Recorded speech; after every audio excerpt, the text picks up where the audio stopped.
ಇಲ್ಲಿ -20 -25 ಇಲ್ಲಿ +51 like dessert ಅಲ್ಲಿ ಇದ್ದಂಗಿದೆ ಇವಾಗ. ರಾಮ ದೇವ್ರು ರಾಮ ಪೋಟ್ರೆ ಮಾಡ್ತಾ ಇದ್ದೀನಿ, ಸಡನ್ ಆಗಿ ಹನುಮಾನ್ ಆಗ್ತೀನಿ, ಸಡನ್ ಆಗಿ ಸೀತಾ ಆಗ್ತೀನಿ, ಸಡನ್ ಆಗಿ ರಾವಣ, ಸಡನ್ ಆಗಿ ಫಸ್ಟ್ ಅರಸಿಗೆ ಕೇಳಿದ್ರು. ನಾನ್ ತುಂಬಾ ಚಿಕ್ಕವಳಿದ್ದೆ, ಅವಾಗಿನ್ನು ಸೆಕೆಂಡ್ PU ಓದ್ತಾ ಇದ್ದೆ. ಆಲ್ರೆಡಿ ರಚಿತಾ ರಾಮ್ ಅವರು ಪಾಪ್ಯುಲರ್ ಆಗಿದ್ರು, ಅವಾಗ ತಾನೇ ಬುಲ್ಬುಲ್ ಮಾಡಕ್ ಹೋಗ್ತಿದ್ರು. ಸೊ ಸೀರಿಯಲ್ ಅಲ್ಲಿ ಸ್ಟಾರ್ಟ್ ಆಯ್ತು, ಕೆಲವು ಸೀರಿಯಲ್ಸ್ ಗಳು ಮಾಡಿದೆ. ಅಲ್ಲಿಂದ ರಿಯಾಲಿಟಿ ಶೋಸ್, ಡಾನ್ಸ್ ಫೇಲಿಯರ್ ಆದ್ರೂ ಪರವಾಗಿ up to I don't know, ಒಂದೊಂದ್ಸತಿ ಫೇಲಿಯರ್ ಆಗತ್ತೆ, ಒಂದೊಂದ್ಸತಿ ಪಾಸಿಟಿವ್ ಆಗುತ್ತೆ. ನಂಗೆ ಮುಂಚೆ ರವಿ ಸರ್ ಆಲ್ರೆಡಿ ಗೊತ್ತಿದ್ದು, ನನ್ನ 2 ಡಾನ್ಸ್ ರಿಯಾಲಿಟಿ ಶೋಸ್ ಅಲ್ಲಿ ಅವರೇ ಜಡ್ಜ್ ಆಗಿದ್ದು. ರವಿ ಸರ್ ಅಂತೂ ಗೊತ್ತು, he likes to treat people. ಒಂದಿನ ಸೀರೆ ತಗೊಂಡ್ ಬರ್ತಾರೆ, ಎಲ್ಲರಿಗೂ ಕೊಡ್ತಾರೆ, ಒಂದಿನ ಫುಡ್ ತಗೊಂಡ್ ಬರ್ತಾರೆ. ಯಾವ್ದೋ ಕ್ಯಾರೆಕ್ಟರ್ ನನಗೆ ಕನೆಕ್ಟೇ ಇಲ್ಲ ಅನ್ನೋ ತರ ಒಂದು ಕ್ಯಾರೆಕ್ಟರ್ ಪ್ಲೇ ಮಾಡಕ್ ನಂಗೆ ತುಂಬಾ ಇಷ್ಟ. ಯಾವನೋ ಗಿಲ್ಲಕ್ಕೂ ನನ್ನ ಫೇವ್ರೆಟ್ ಸಾಂಗ್. ಆಮೇಲೆ ಪುನೀತ್ ಸರ್ ಜೊತೆ ಒಂದು ಆಡ್ ಮಾಡಿದೆ.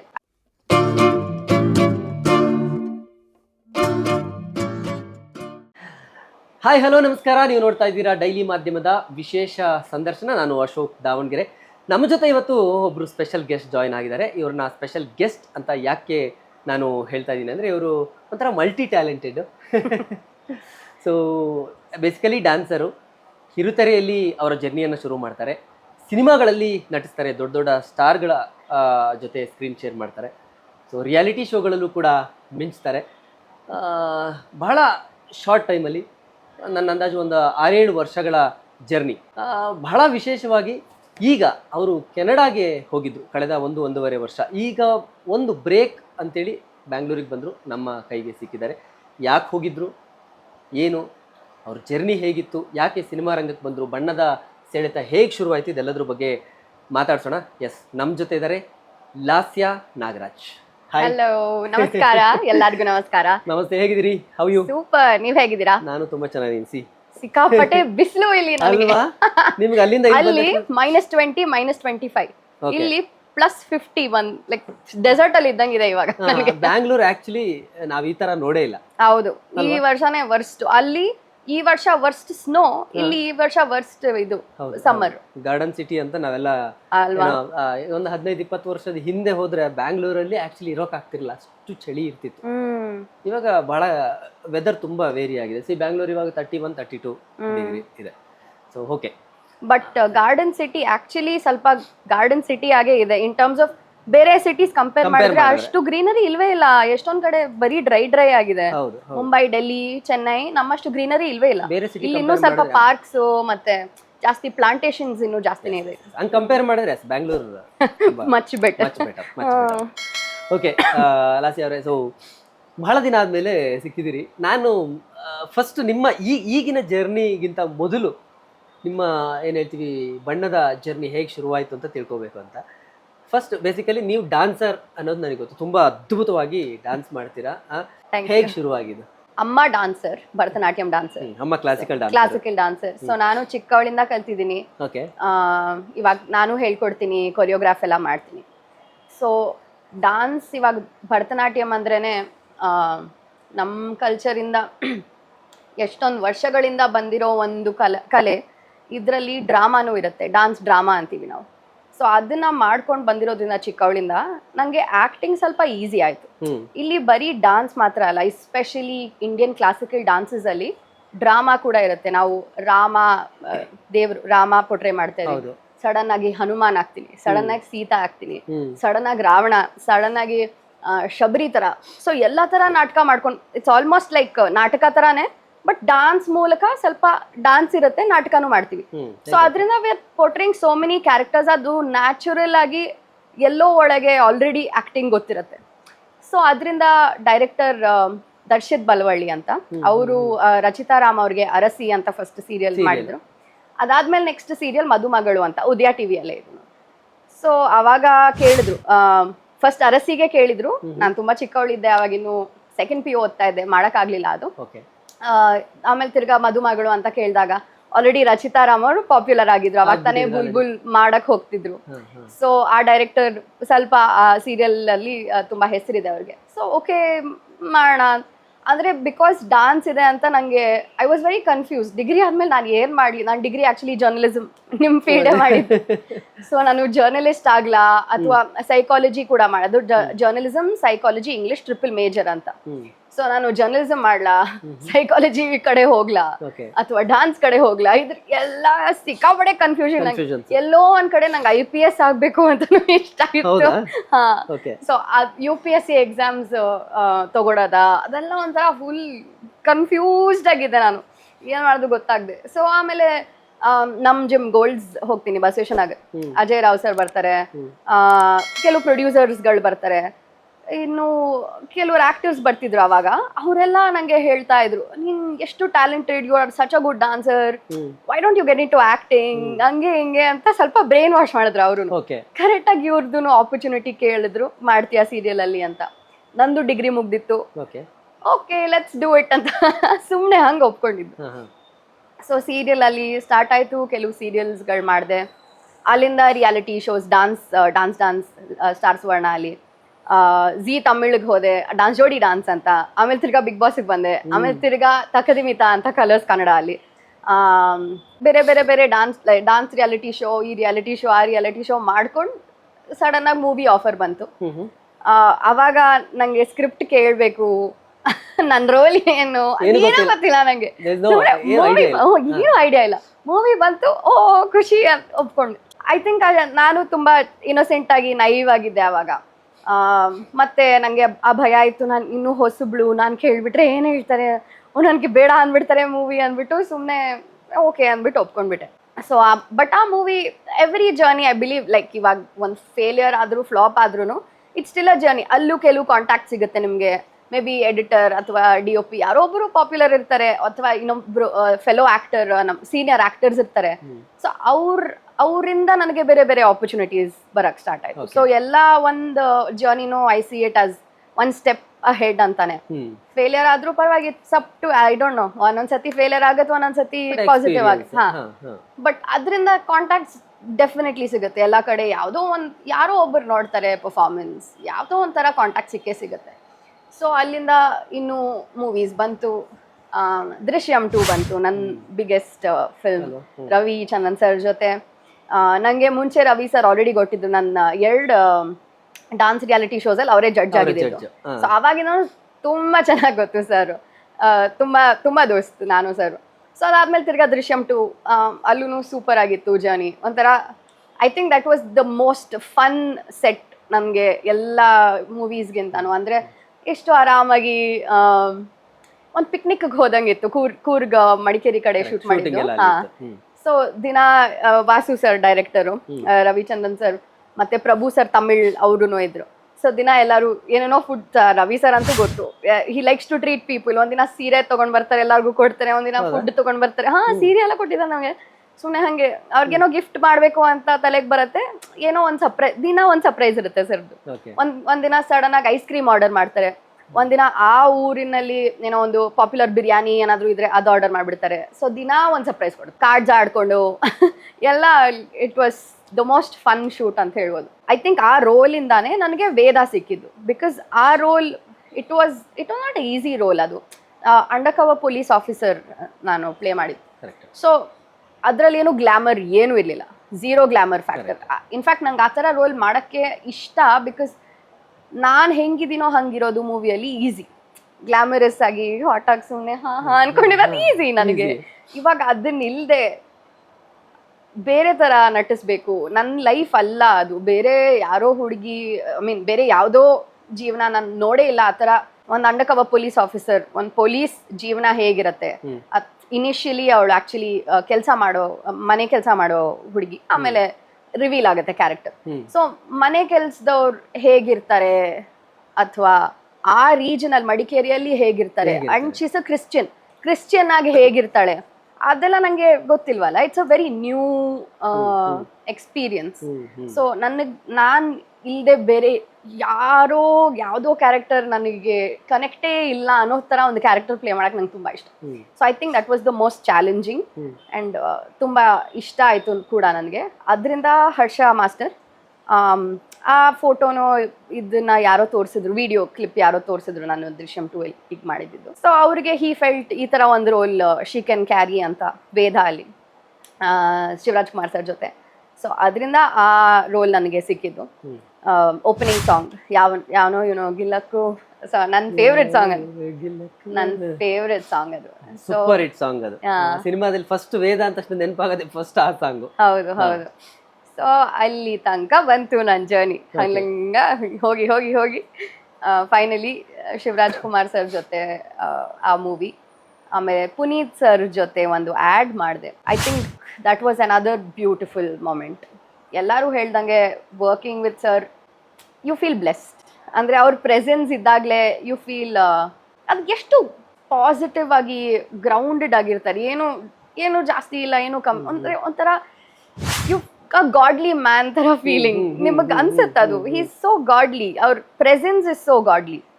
ಅದು ಸುಳ್ಳಲ್ಲ. ಎಷ್ಟು ಜನ ಹೇಳಿದ್ರು, ನಾನು ಎಷ್ಟು ಸತಿ ರಿಪೀಟ್ ಮಾಡಿದ್ರು ದಟ್ ಇಸ್ ದ ಟ್ರೂತ್. ಅದನ್ನ ಯಾರು ಸುಳ್ಳು ಹೇಳಕ್ಕಾಗಲ್ಲ. ಈಗ ಸ್ಟಾರ್ಸ್ ಅಂದ್ರೆ ಅವ್ರ ಸುತ್ತ ಒಂದಷ್ಟು ಜನ ಇರ್ತಾರೆ, ಒಂದು ಸರೌಂಡಿಂಗ್ಸ್ ಕ್ರಿಯೇಟ್ ಮಾಡ್ಕೊಂಡಿರ್ತಾರೆ, ಅಥವಾ ಅವ್ರು ಬಂದಾಗ ಎಷ್ಟು ಸ್ಟಾರ್ ಬಂದ್ರು. ಬಟ್ ನಾನು ಬಹಳ ಜನ ಹೇಳೋದು ಕೇಳಿದ್ದೀನಿ, ಅಪ್ಪು ಸರ್ ಬರುವಾಗ್ಲೂ ತುಂಬಾ ಸಿಂಪಲ್, ತುಂಬಾ ಸೆಟ್ಟಲ್ಲಿ ಎಲ್ಲರೂ ಹೇಗೆ ಬರ್ತಾರೆ, ಕಾಮನ್ ಮ್ಯಾನ್ ತರ ಸಿಂಪಲ್ ಆಗಿ ಬರ್ತಾರೆ, ಸಿಂಪಲ್ ಆಗಿರ್ತಾರೆ. ಯಾವಾಗ್ಲೂ ಸ್ಮೈಲ್ ಮಾಡ್ಕೊಂಡು ನಡ್ಕೊಂಡು ಹೋಗೋವಾಗ್ಲೂ ಸ್ಮೈಲ್ ಮಾಡ್ಕೊಂಡು ಹೋಗ್ತಿರ್ತಾರೆ. ವೆರಿ ಪೀಸ್ಫುಲ್ ಆಗಿ ಅವ್ರನ್ನ ನೋಡಿದ್ರೇನೆ ನಮಗೂ ಒಂಥರ ಶಾಂತಿ ಭಾವ ಸಿಗ ಆ ಥರ. ಸೊ ಅವಾಗ ಸರ್ ಹಿ ಅಪ್ರಿಷಿಯೇಟೆಡ್ ಲಾಟ್ ನನ್ನ ಪರ್ಫಾರ್ಮೆನ್ಸ್. ಒಂದು ಚಿಕ್ಕ ಪರ್ಫಾರ್ಮೆನ್ಸ್ ಅದು ಆ್ಯಡಲ್ಲಿ, ಬಟ್ ಸ್ಟಿಲ್ ಲೈಕ್ ಅವ್ರು ಬಂದು ಮಾತಾಡಿಸಿ ಅವರೇ ಹೇಳಿ, ಓ ತುಂಬ ಚೆನ್ನಾಗಿ ಈ ಶಾರ್ಟ್ ಇಲ್ಲಿ ಈ ಥರ ಒಂದು ರಿಯಾಕ್ಷನ್ ಕೊಟ್ಟೆ, ಅದು ತುಂಬ ಚೆನ್ನಾಗಿತ್ತು ಅಂತೆಲ್ಲ ಬಂದು ಹೇಳಿ ಅವರು ದ್ವಿತ್ವ ಅಂತ ಮಾಡಬೇಕಿತ್ತು. ಅನ್ಫಾರ್ಚುನೇಟ್ಲಿ ನೀವು ಮಾಡಿದ ಆ್ಯಡ್ ಅವರು ಹೋದ್ಮೇಲೆ ಪ್ಲೇ ಆಯ್ತು ಅಥವಾ ಹೋಗೋ ಟೈಮಲ್ಲಿ ಪ್ಲೇ ಆಗ್ತಿತ್ತು? ಹೋಗೋ ಟೈಮಲ್ಲಿ ಪ್ಲೇ ಆಗ್ತಿತ್ತು. ಅವರು ಹೋದ್ಮೇಲೆ ಇನ್ನೂ ಜಾಸ್ತಿ ಪ್ಲೇ ಆಗ್ತಿತ್ತು ಆ ಟೈಮಲ್ಲಿ. ಬಟ್ ದ್ವಿತ್ವ ಅಲ್ಲಿ ಫರ್ ಮಾಡ್ತೀನಿ ಪವನ್ ಸರ್ಗೆ ಅಂತೆಲ್ಲ ಹೇಳಿದ್ರು ಅವತ್ತು. ಸೊ ಇನ್ನೇನು ಕೆಲವು ತಿಂಗಳಲ್ಲಿ ಆ ಮೂವಿ ಶುರುವಾಗೋದಿತ್ತು, ಸ್ಕ್ರಿಪ್ಟಿಂಗ್ ಎಲ್ಲ ನಡೀತಿತ್ತು. ಸೊ ಹೇಳಿದ್ರು ಪವನ್ ಸರ್ಗೆ, ಬಟ್ ಫಾರ್ಚುನೇಟ್ಲಿ ಅದು ನಡೀತು. ಸೊ ಇದು ನನ್ನ ಜರ್ನಿ. ಏನು ಕಲ್ತ್ರಿ ಅಪ್ಪು ಸರಿಂದ ನೀವು ಸ್ಪೆಷಲಿ? ನೀವು ನಿಮಗೆ ಲರ್ನಿಂಗ್ ಅಂತ ಈಗ ಹೇಳಿದ್ರಿ, ಅವರ ಸಿಂಪ್ಲಿಸಿಟಿ, ಅವರು ಇರ್ತಾ ಇದ್ದಿದ್ದ ರೀತಿ ಗ್ರೌಂಡೆಡ್ ಆಗಿರ್ತಿದ್ರು, ವೆರಿ ಡೌನ್ ಟು ಅರ್ತ್ ಅಂತ. ಬಟ್ ನೀವು ನಿಮ್ಮ ಲೈಫಿಗೆ ಏನು ಲೆಸನ್ ಅಂತ ಅನ್ಸುತ್ತೆ? Very grounding energy. ಅಂದರೆ ತುಂಬಾ ಜಾಸ್ತಿ ಅಲ್ಲ, ತುಂಬಾ ಕಮ್ಮಿನೂ ಅಲ್ಲ. ಅದೊಂಥರ ತುಂಬಾ ಕಷ್ಟ ಆ ಮಧ್ಯದಲ್ಲಿ ಇರೋದು. ವೆರಿ ಆ ಅಹಂ ಬಿಟ್ಟಿರಕ್ಕೆ, ಮತ್ತೆ ತುಂಬಾ ಅಂಡರ್ ಕಾನ್ಫಿಡೆನ್ಸು ಇರಬಾರ್ದು. ಆ ಮಧ್ಯದಲ್ಲಿ ಇದೆಯಲ್ಲ, ಅಂಥ ಸ್ಟಾರ್ ಆದ್ಮೇಲೆ ಆ ಥರ ಒಂದು ಪ್ರೆಸೆನ್ಸ್ ಮೇಂಟೈನ್ ಮಾಡೋದು, ಲೈಕ್ ಅ ಕಾಮನ್ ಮ್ಯಾನ್ ತರ ಪ್ರೆಸೆನ್ಸ್ ಮೇಂಟೈನ್ ಮಾಡೋದು ತುಂಬಾ ಕಷ್ಟ. ನೀವು ಬೆಳಿತಾ ಬೆಳಿತಾ ಆ ಅಹಂ ಇನ್ಕ್ರೀಸ್ ಆಗ್ತಾರೆ, ಅದನ್ನ ಕೆಳಗೆ ತರಿಸಿ ಗ್ರೌಂಡ್ ಮಾಡಿ ಆ ಥರ ಇರೋದು ತುಂಬಾ ಕಷ್ಟ. ಬಟ್ ಎಷ್ಟು ಈಸಿಯಾಗಿ ಮಾಡಿ, ಹೀಸ್ ನ್ಯಾಚುರಲಿ ಆ ಥರ, ಈಸ್ ನ್ಯಾಚುರಲಿ ಲೈಕ್ ದಟ್. ಅವ್ರ ಲೈಫ್ ಏನೇನು ಪ್ರಾಕ್ಟೀಸಸ್ ಇದೆಯೋ, ಏನೋ he's done some right things ಆ ಥರ ಇರೋದಕ್ಕೆ. ಇಲ್ಲಾಂದ್ರೆ ಆ ಥರ ಫ್ಯಾನ್ ಫಾಲೋಯಿಂಗ್ ಎಲ್ಲ ಇದ್ದಾಗ ಅಲ್ವಾ. ಸೊ ನನಗೆ ನೋಡಿದಾಗ ಬಿಗ್ಗೆಸ್ಟ್ ಟೇಕ್ ಅವೇ ಅಂದರೆ ನನಗದೇ, ಎಂಥ ಪೊಸಿಷನಲ್ಲಿ ಇದ್ರೂ ಆ ಥರ ಒಂದು ಪ್ರೆಸೆನ್ಸ್ ಮೇಂಟೈನ್ ಮಾಡಬೇಕು. That is the most powerful presence ಅಂತ ನನಗೆ ಅವಾಗ ಅನ್ಸಿದ್ದು. Very true. ಬಿಕಾಸ್ ತುಂಬಾ ಐ ಆಮ್ ಬಿಗ್ ಅಂತ ನೀವು ಆಡಿದ್ರೆ ನೋಬಡಿ ರೆಸ್ಪೆಕ್ಟ್ ಯಾರು ಮಾಡಲ್ಲ ನಿಮ್ಮನ್ನ. ನಿಮ್ಮಲ್ಲಿ ಎಲ್ಲವೂ ಇದ್ದಾಗ ಅದನ್ನ ಜನ ನೋಡ್ಬೋದು. ಅಂಡ್ ಎರಡು ಮಾತಾಡ್ತಾರೆ ನಿಮ್ಮ ಮುಂದೆ, ನೀವು ಆ ಥರ ತೋರಿಸ್ಕೊಳ್ತೀರಾ ಅನ್ನೋ ಕಾರಣಕ್ಕೆ ಮಾತಾಡ್ತಾರೆ. ಚೆನ್ನಾಗಿ ಮಾತಾಡ್ತಾರೆ, ಹಿಂದೆ ಬೈಕೊಳ್ತಾರೆ. ಬಟ್ ಈ ತರ ಪ್ರೆಸೆನ್ಸ್ ಇದ್ದಾಗ ಎನಿ ಟೈಮ್ ನೀವು ಒಂದೇ ಮಾತಾಡೋದು, ವಾಟ್ ಅ ಗ್ರೇಟ್ ಮ್ಯಾನ್ ಅಷ್ಟೇ. ಇವತ್ತು ಅವ್ರು ಹೋದ್ಮೇಲೂ ಕೂಡ 3.5 ವರ್ಷಗಳಾದ್ಮೇಲೂ ಕೂಡ 100 ಜನರ ಒಪಿನಿಯನ್ ಒಂದೇ ಇದೆ. ಹೌದು. 100ರಲ್ಲಿ ಒಬ್ರದ್ದು ಕೂಡ ಚೇಂಜ್ ಆಗಿಲ್ಲ. ಹೌದು. ಒಬ್ರು ಕೂಡ ಹೀಗೆ ಅಂತ ಹೇಳಿಲ್ಲ. ಎಲ್ರು ಒಂದೇ ವರ್ಷನ್. ಹೌದು. Very rare. ಅವ್ರ death it was like a phenomena. ನಮ್ಮ ಇಂಡಸ್ಟ್ರಿಯಲ್ಲಿ ಒಂದು ಬಿಗ್ಗೆಸ್ಟ್ ಲಾಸ್ ಅಲ್ವಾ. ಎಷ್ಟು ದಿನ ನಾವು ಸ್ವಲ್ಪ ಮಾರ್ನಿಂಗ್ ಅಲ್ಲಿ ಇದ್ವಿ, ಎಷ್ಟು ತಿಂಗಳಿಂದ ಒಂದು ವರ್ಷ. ಅದನ್ನ ನೆನ್ಸ್ಕೊಂಡಾಗ ಒಂಥರ ನಿಮ್ಗೆ ಬೇರೆನೆ ಅನ್ಸಕ್ ಶುರು ಆಯ್ತು ಒಳಗಡೆ. ಅಂದ್ರೆ ಅವರ ಆಬ್ಸೆನ್ಸ್ ನಿಜವಾಗ್ಲೂ ಕಾಡುತ್ತೆ. ಅಂದ್ರೆ V last a great person, definitely great talent. ಅವರು ಎಷ್ಟು ಪ್ಲಾನ್ಸ್ ಇತ್ತು ಅವ್ರಿಗಿನ್ನು. ಅವ್ರು ಕ್ಲೋಸ್ ಆಗಿದ್ದವರೆಲ್ಲ ಹೇಳ್ತಾರಲ್ವಾ, ಡೈರೆಕ್ಟರ್ಸ್ ಅಂಡ್ ಅವರ ಕ್ಲೋಸ್ ಫ್ರೆಂಡ್ಸ್ ಎಲ್ಲರೂ, ಅವ್ರು ಎಷ್ಟು ಪ್ಲಾನ್ ಮಾಡಿದ್ರು, ಏನೇನ್ ಮಾಡ್ಬೇಕು, ಕನ್ನಡ ಇಂಡಸ್ಟ್ರಿಗೆ ಹೇಗೆ ತಗೊಂಡು ಹೋಗ್ಬೇಕು, ಒಂದು ಪ್ಲಾನ್ ಅಂತ ಹಾಕಿರ್ತಾರೆ ಎಲ್ಲರೂ. ಸೊ ಅದು ಹೋದಾಗ ವಿ ಲಾಸ್ಟ್ ಸೋ ಮಚ್. 2016ರಲ್ಲಿ ನಿಮ್ಮ ಜರ್ನಿ ನೀವು ಹೇಳ್ದಾಗೆ ಸ್ಮಾಲ್ ಸ್ಕ್ರೀನ್ ಅಲ್ಲಿ ಶುರುವಾಗುತ್ತೆ. ಸೊ 9 years ಅಂದ್ರೆ ಇನ್ನೇನು 2026 ಬಂದ್ರೆ 1 decade ನಿಮ್ ಜರ್ನಿ. ಒನ್ ಡೆಕೇಡ್ ಹೌದು ಡಿಕೆಡ್ ಆಗೋಗುತ್ತೆ. ಹೌದು. ಏನ್ ಅನ್ಸುತ್ತೆ? ನೀವ್ ಹೇಳ್ದಂಗೆ one decade first of all ಗೊತ್ತೇ ಆಗಲ್ಲ, ಹಾ ಟೈಮ್ ತುಂಬಾ ಬೇಗ ಹೋಗುತ್ತೆ. ಒನ್ ಡೆಕೇಡ್ ನಂಗಿನ್ನೂ ಒಂದು 2-3 ಇಯರ್ಸ್ ಆಗಿರ್ಬೋದು ಅಷ್ಟೇ ಅನ್ಸುತ್ತೆ. ಒನ್ ಡೆಕೇಡ್ ಆಗಿದೆ. ಬಟ್ ಸ್ಟಿಲ್ ಇಂಟ್ರಡ್ಯೂಸ್ ಮಾಡ್ದಂಗೆ ನಂಗೇನು ಖುಷಿ ಇದೆ ಅಂದರೆ ನಾನು ಎಲ್ಲ ಥರ ಫಾರ್ಮ್ಯಾಟ್ಗಳು ನೋಡಿದ್ದೀನಿ. ಅಂದರೆ ಸೀರಿಯಲ್ ಇಲ್ಲಿದ್ದೆ, ರಿಯಾಲಿಟಿ ಶೋ ನೋಡಿದ್ದೀನಿ, ಬಿಗ್ ಬಾಸ್ ನೋಡಿದ್ದೀನಿ, ದೊಡ್ಡ ಬಿಗ್ ಬಡ್ಜೆಟ್ ಮೂವೀಸ್ ವೇದ ಥರ ನೋಡಿದ್ದೀನಿ, ಲಿಟಲ್ ಸ್ಮಾಲ್ ಬಡ್ಜೆಟ್ ಮೂವೀಸ್ ನೋಡಿದ್ದೀನಿ, ಮ್ಯೂಸಿಕ್ ವಿಡಿಯೋಸ್ ಮಾಡೋದು ನೋಡಿದ್ದೀನಿ. ಎಲ್ಲ ಥರ ಎಂಟರ್ಟೈನ್ಮೆಂಟಲ್ಲೂ ನಾನು ಇದ್ದಿರೋದ್ರಿಂದ ಆ ಎಕ್ಸ್ಪೀರಿಯನ್ಸ್ ನನಗೆ I think that is my asset. ಅದು ಹೆಂಗೋ ಅಷ್ಟು ಆಪರ್ಚುನಿಟೀಸ್ ನನಗೆ ಬಂದಿದೆ, ಬೇರೆ ಬೇರೆ ಬೇರೆ ಬೇರೆ ಥರ opportunity. So I think I am very grateful. ಅದರಿಂದ ನನಗೆ ಇವತ್ತು it's made me very experienced. And ಯಾವುದೇ ಚಾಲೆಂಜ್ ಕೊಟ್ಟರು, ನೀವು ಏನೇ ಕೊಟ್ಟರು, ನಂಗೆ ಅದು ಹೇಗೆ ನಡೆಯುತ್ತೆ ಇಮ್ಮಿಡಿಯೇಟಾಗಿ ಅಡ್ಯಾಪ್ಟ್ ಆಗ್ಬೋದು. ನೀವು ರಿಯಾಲಿಟಿ ಶೋ ಹಾಕಿದ್ರೆ ನಂಗೆ ಗೊತ್ತು ಹೇಗೆ ಅಂತ, ಮೂವಿಯಲ್ಲಿ ಹಾಕಿದ್ರೆ ಹೇಗೆ ಅಂತ ಗೊತ್ತು. ಸೊ ಐ ಥಿಂಕ್ ಆ ಅಡ್ಯಾಪ್ಟಬಿಲಿಟಿ ನನಗೆ ಬಂದಿದೆ ಇಷ್ಟು 10 ವರ್ಷ ವರ್ಕ್ ಮಾಡಿದ್ರಿಂದ. ಮತ್ತೆ ನನಗೆ ಡೈರೆಕ್ಷನ್ ಆ್ಯಂಡ್ ಪ್ರೊಡಕ್ಷನ್ ಅಲ್ಲಿ ಸಿಕ್ಕಾಪಟ್ಟೆ ಇಷ್ಟ ಆಗಕ್ಕೆ ಸ್ಟಾರ್ಟ್ ಆಯಿತು. ಫಸ್ಟ್ ಅಲ್ಲಿ ನಾನು ಇಂಡಸ್ಟ್ರಿಗೆ ಬಂದಾಗ ಮೂವೀಸ್ ನಾನು ಅಷ್ಟೊಂದು ನೋಡ್ತಾನೆ ಇರಲಿಲ್ಲ ಚಿಕ್ಕವಳಿದ್ದಾಗ. ಅಂದರೆ ಸಾಂಗ್ಸ್ ನೋಡ್ತಾ ಇದ್ದೆ ತುಂಬ. ಇವಾಗ ಮಾಧುರಿ ದೀಕ್ಷಿತ್ ಅವ್ರ ಸಾಂಗ್ಸು, ಹಳೆ ಕನ್ನಡ ಮೂವಿ ರಾಜ್ಕುಮಾರ್ ಮತ್ತೆ ಕಲ್ಪನಾ ಅವ್ರ ಸಾಂಗ್ಸ್, ಅವರಿಬ್ರು ಆಕ್ಟ್ ಮಾಡೋದು, ಕಲ್ಪನಾ ರಿಯಾಕ್ಷನ್ ಕೊಡೋದು, ಅದೆಲ್ಲ ನಾನು ಇಮಿಟೇಟ್ ಮಾಡ್ತಾ ಇದ್ದೆ ಸುಮ್ಮನೆ. ಸೊ ಇವಾಗ ಏನೋ ಒಂದು ರಿಯಾಕ್ಷನ್ ಮಾಡ್ತಾಳೆ, ನಾನು ಅದು ಮಿರರ್ ಮುಂದೆ ಹೋಗಿ ಮಾಡೋದು, ಆ ಥರ ಎಲ್ಲ ಮಾಡ್ತಿದ್ದೆ. ಬಟ್ ಅಷ್ಟೇ ನಾನು ಇಂಟ್ರೆಸ್ಟ್ ಇದ್ದಿದ್ದು. ಸಿನಿಮಾ ಬಗ್ಗೆ ನಂಗೆ ಏನೂ ಗೊತ್ತಿರಲಿಲ್ಲ, ನಾನು ಕೂತ್ಕೊಂಡು ಅಷ್ಟೊಂದು ಮೂವೀಸು ನೋಡ್ತಾ ಇರಲಿಲ್ಲ. ಬಟ್ ಇಂಡಸ್ಟ್ರಿಗೆ ಬಂದಿದ್ಮೇಲೆ ಮಾಡ್ತಾ ಮಾಡ್ತಾ I fell in love with entire process of film making. ಇವಾಗ ಆ್ಯಕ್ಟರ್ ಆಗಿ ಮಾತ್ರ ಅಲ್ಲ, I love direction, production, editing, CG, sound design, music composition ಎಲ್ಲಾನು. It's such a unique talent ಅಲ್ವಾ. ಒಂದೊಂದು ಅದಕ್ಕೆ ಎಷ್ಟು ಎಫರ್ಟ್ ಹೋಗುತ್ತೆ, ಎಷ್ಟು ಕ್ರಿಯೇಟಿವಿಟಿ ಬೇಕಾಗುತ್ತೆ, ಎಲ್ಲಿಂದ ತಗೊಂಡು ಬರ್ತಾರೆ ಈ ಐಡಿಯಾಸ್ನ, ಹೇಗೆ ಕಂಪೋಸ್ ಮಾಡ್ತಾರೆ ಈ ಸಾಂಗ್ನ, ಎಲ್ಲಿಂದ ಬರುತ್ತೆ. ಸೊ ನಂಗೆ ಒಂದೊಂದು ಆ್ಯಸ್ ರಿವೀಲ್ ಆಗ್ತಾ ಆಗ್ತಾ ದಿಸ್ ಇಸ್ ಎಷ್ಟಿದೆ ಕಲ್ತ್ಕೊಳ್ಳೋಕ್ಕೆ ಸಿನಿಮಾ ಅಲ್ಲಿ ಅನ್ಸಕ್ಕೆ ಸ್ಟಾರ್ಟ್ ಆಯಿತು. ಸೊ ಅದರಿಂದ ಅಟ್ಲೀಸ್ಟ್ ನಂಗೆ ಇಂಟ್ರೆಸ್ಟ್ ಇರೋ ಫ್ಯೂ ಅದರ್ ಏರಿಯಾಸು ಕಲಿಯೋಣ ಅಂತ ಸಿಕ್ಕಾಪಟ್ಟೆ ಇಂಟ್ರೆಸ್ಟ್ ಆಯಿತು ನನಗೆ. ಆ್ಯಕ್ಟಿಂಗ್ ಬಿಟ್ಟರೆ ನಿಮಗೆ ತುಂಬ ಇಂಟ್ರೆಸ್ಟ್ ಅಂದ್ರೆ ನೆಕ್ಸ್ಟ್ ಆ್ಯಕ್ಟಿಂಗ್ ಬಿಟ್ಟರೆ ನೆಕ್ಸ್ಟ್ ಅಂತ ಯಾವುದನ್ನು ಚಾಯ್ಸ್ ಮಾಡ್ತೀರಾ? ನಂಗೆ ಇನ್ನೂ ಡೈರೆಕ್ಷನ್ ಪ್ರೊಡಕ್ಷನ್ ಗೊತ್ತಿಲ್ಲ. ಓಕೆ, ಎರಡರಲ್ಲಿ ಒಂದು. But definitely acting first. ಅದು ಯಾವುದಾದ್ರೂ ಒಂದು ಟೈಮಲ್ಲಿ ನಾನು ಆ್ಯಕ್ಟ್ ಮಾಡ್ತಾ ಇಲ್ಲ, ಇವಾಗ ನಂಗೆ 6 months ಫ್ರೀ ಇದೆ, ಏನು ಮಾಡ್ಬೋದು ಅನ್ನೋ ಟೈಮಲ್ಲಿ maybe direction or production ಮಾಡಬೇಕು ಅಂತ ಆಸೆ. ಅಂದರೆ ಅಂತೂ ಸಿನಿಮಾ ಇಂಡಸ್ಟ್ರಿಯಲ್ಲೇ ಇರಬೇಕು. ನಂಗೆ ಇನ್ಫ್ಯಾಕ್ಟ್ ಕ್ಯಾಮ್ರಾ ವುಮೆನ್ ಆಗೋಕ್ಕೂ ತುಂಬ ಇಷ್ಟ ಆಗುತ್ತೆ. ನಾನು ಅದನ್ನು ಕನ್ಸಿಡರ್ ಮಾಡಿದ್ದೀನಿ.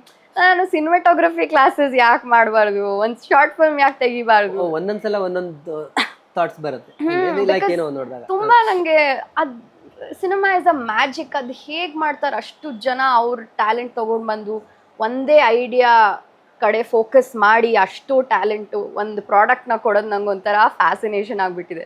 ಎಷ್ಟು ಕಷ್ಟ ಅಲ್ವಾ ಈ ಪ್ರಾಸೆಸ್ ಒಬ್ಬೊಬ್ರದ್ದು. ನಂಗೆಲ್ಲ ಕಲಿಬೇಕು ಅಂತ ಆಸೆ, ಬಟ್ ಅಷ್ಟು ಟೈಮ್ ಇಲ್ಲ. ಸಿನಿಮಾಟೋಗ್ರಫಿ ಕಲಿಬೇಕು ಅಂತ ಇದೆ, ಗೊತ್ತಿಲ್ಲ ನಾನು ಕಲಿತೀನ ಇಲ್ಲೋ ಅಂತ. ಬಟ್ ಏನೇ ಮಾಡಿದ್ರು ಈ ಇಂಡಸ್ಟ್ರಿಯಲ್ಲೇ ಇರ್ಬೇಕು, ಈ ಇಂಡಸ್ಟ್ರಿಯಲ್ಲೇ ಸಾಯ್ಬೇಕು, ಇಲ್ಲ ಏನಾದರೂ ಮಾಡ್ಬೇಕು. ಬಟ್ ನೀವು ಹೇಳ್ದಂಗೆ ತುಂಬ ಅನ್ಎಕ್ಸ್ಪೆಕ್ಟೆಡ್ ಆಗಿ ಸಿನಿಮಾಗೆ ಬರ್ತೀರಿ. ಅಂದರೆ ನಿಮ್ಮ ಆಯ್ಕೆ ಆಗಿರಲಿಲ್ಲ, ನಿಮ್ಮ ಡೆಸ್ಟಿನಿ ನೀವು ಪರ್ಸ್ನಲಿ ಅಂದ್ಕೊಂಡಿರಲಿಲ್ಲ, ಬರ್ತೀರಿ. ಬಟ್ ಲಾಸ್ಯ ಅವ್ರ ಟ್ಯಾಲೆಂಟಿಗೆ ನೀವು ಅಂದ್ಕೊಂಡಂಗೆ ಸಿಕ್ಕಿದೆ ಅಂತ ನಿಮ್ಗೆ ಅನ್ಸುತ್ತಾ? ಅಂದರೆ ಇನ್ನೂ ಏನೋ ಬೇಕಿತ್ತು, ಅಂದರೆ ನಿಮ್ಮ ಟ್ಯಾಲೆಂಟಿಗೆ ಇನ್ನೂ ಏನೋ ಇಂಡಸ್ಟ್ರಿಯಿಂದ ಬೇಕಿತ್ತು ಅಂತ ಅನ್ಸುತ್ತಾ? ಹೇಗೆ? ಹೌದು, ಡೆಫಿನೆಟ್ಲಿ. ಇವಾಗ ಒಂದೊಂದ್ಸತಿ ನಾವು ನಮ್ಮನ್ನ ಬೇರೆ ಆಕ್ಟರ್ಸ್ ಜೊತೆ ಕಂಪೇರ್ ಮಾಡ್ಕೊಳ್ತೀವಿ. ಅದ್ ನ್ಯಾಚುರಲ್. ನಾನು ಮಾಡ್ಕೊಳಲ್ಲ ಅಂತ ಹೇಳೋದು ಸುಳ್ಳು, ಡೆಫಿನೆಟ್ಲಿ ಸುಳ್ಳು. ಇವಾಗ ಯಾರಾದ್ರೂ ನಾನು ಕಂಪೇರೇ ಮಾಡ್ಕೊಳಲ್ಲ, ನಂಗೆ ಗೊತ್ತಿಲ್ಲ ಅವ್ರು ಹೇಗೆ ಕಂಪೇರ್ ಮಾಡ್ಕೊಳ್ದೇ ಇರ್ತಾರೆ ಅಂತ ನನಗೆ ಗೊತ್ತಿಲ್ಲ. ನಾನು ಅಟ್ಲೀಸ್ಟ್ ಕಂಪೇರ್ ಮಾಡ್ಕೊಳ್ತೀನಿ. ಕೆಲವು ರೋಲ್ಸ್ ನನಗೆ ತುಂಬಾ ಆ ರೋಲ್ ನಾನು ಮಾಡಿದ್ರೆ ನಾನು ಅದು ಸೂಟ್ ಆಗುತ್ತೆ, ನನಗೆ ಯಾಕೆ ಕೊಟ್ಟಿಲ್ಲ ಎಷ್ಟೊಂದು ಸತಿ ಅನ್ಸುತ್ತೆ. ಸೊ ನನಗೆ ಬೇಕಾಗಿರೋ ರೋಲ್ಸ್ ಇನ್ನೂ ನನಗೆ ಸಿಕ್ಕಿಲ್ಲ ಅಂತ ನನಗಿನ್ನೂ ಅನ್ಸುತ್ತೆ. ಆ್ಯಂಡ್ ಒಂದೊಂದ್ಸತಿ ಬೇಜಾರೂ ಆಗುತ್ತೆ. ಬಟ್ ಐ ಥಿಂಕ್ ಬೇಜಾರು ಮಾಡ್ಕೊಂಡು ಕೂತ್ಕೊಂಡ್ರೆ ಮುಂದಕ್ಕೆ ಹೋಗಕ್ ಆಗಲ್ಲ. ಎಷ್ಟೊಂದು ಆಗತ್ ಕೆಲವು ದಿನ almost 1 day 2 days full depression ಅಲ್ಲಿ ಇರ್ತೀನಿ. ಅಯ್ಯೋ ಒಂದೇನೋ ಒಂದು ಮೂವಿ ನೋಡ್ತೀನಿ. ಹೌದಾ? ಆ ತರ ಮೂವಿ ಕೆಲವು ಸಾಯಿ ಪಲ್ಲವಿ ರೋಲ್ಸ್ ಎಲ್ಲ ನಂಗೆ ಸಿಕ್ಕಾಪಟ್ಟೆ ಇಷ್ಟ. I think I can do that ಅಂತ ನನಗೆ ಸಿಕ್ಕಾಪಟ್ಟೆ ಕಾನ್ಫಿಡೆನ್ಸ್ ಇದೆ. ರಶ್ಮಿಕಾ ಮಂದಣ್ಣ ಮಾಡೋ ಕೆಲವು ರೋಲ್ಸ್ ಮೂವೀಸ್ ಎಲ್ಲ ಐ ನೋ 100% ನಾನು ಸಖತ್ತಾಗಿ ಮಾಡ್ತೀನಿ, ಅದು ನನಗೆ ಗೊತ್ತು.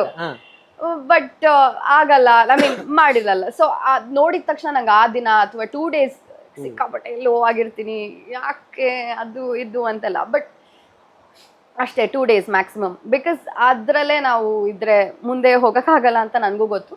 ಸೊ ನನ್ನ ಎಫರ್ಟ್ ನಾನು ಏನು ಹಾಕಬೇಕೋ ಹಾಕೇ ಹಾಕ್ತೀನಿ. ಅದು ಯಾವಾಗ ನನಗೆ ರಿಸಲ್ಟ್ ಕೊಡುತ್ತೆ ನನಗೆ ಗೊತ್ತಿಲ್ಲ, ಬಟ್ ಎಫರ್ಟ್ ಹಾಕ್ತಾನೆ ಇರಬೇಕು ಅಂತ ನನ್ನ ಇದು. ನನಗೆ ಅದು ಯಾವಾಗಲೂ ಅನ್ಸುತ್ತೆ, ಕನ್ನಡದಲ್ಲಿ ಎಷ್ಟೋ ಜನ ಡೆಬ್ಯೂ ಮಾಡ್ತಾರೆ ಅಥವಾ ಇಲ್ಲಿ ಪ್ರೂವ್ ಮಾಡ್ತಾರೆ, ಬಟ್ ಅದಾದ್ಮೇಲೆ ಅವರೆಲ್ಲೋ ಕಳೆದೋಗ್ಬಿಡ್ತಾರೆ. ಸ್ಪೆಷಲಿ ನಟಿಯರು ವಿಚಾರದಲ್ಲಿ ಹಂಗಾಗತ್ತೆ.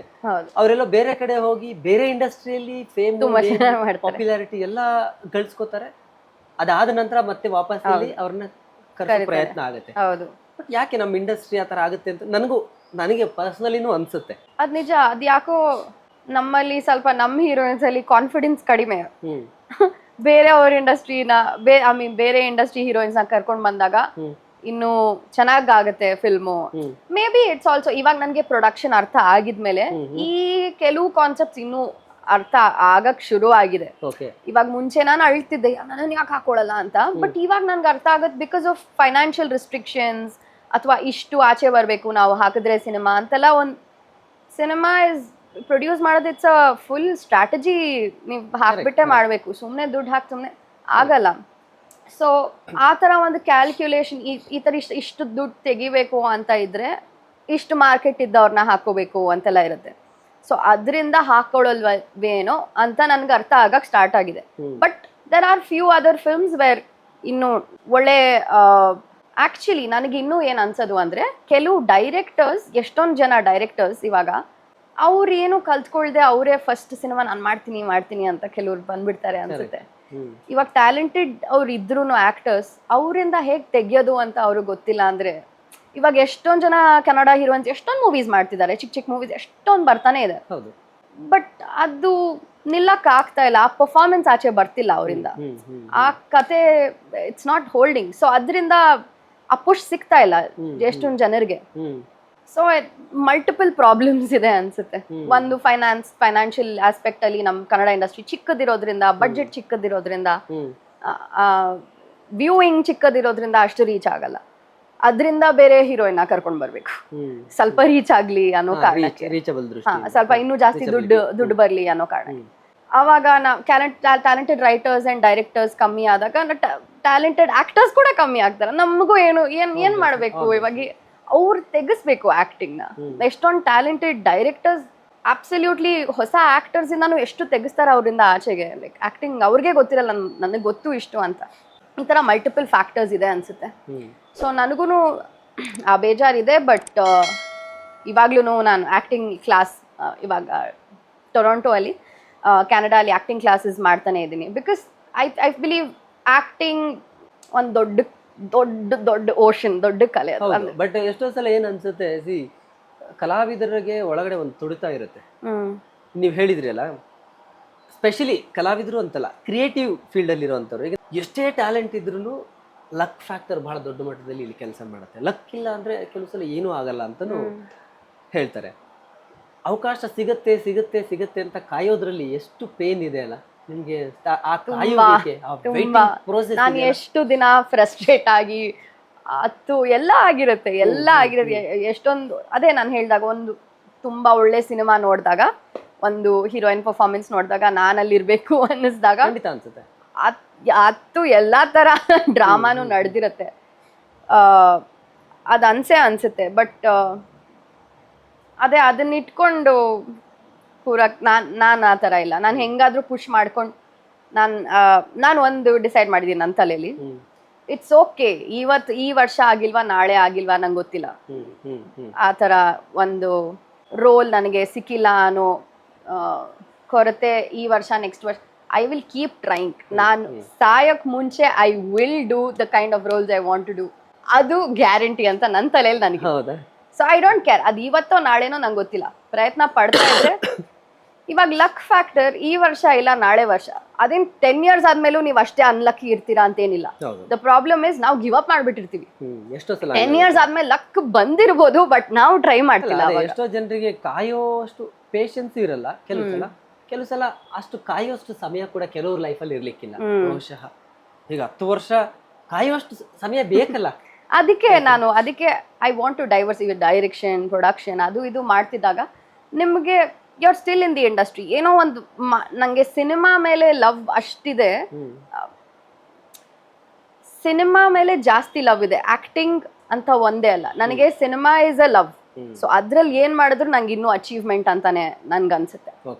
ಸೊ ಆ ಮೈಂಡ್ ಸೆಟ್ ಇರೋದ್ರಿಂದ ನಂಗೆ ಈ ತರ ಡಿಪ್ರೆಷನ್ ಸ್ವಲ್ಪ ಕಮ್ಮಿ ಆಗಿದೆ. Because I know I love this and I am doing this.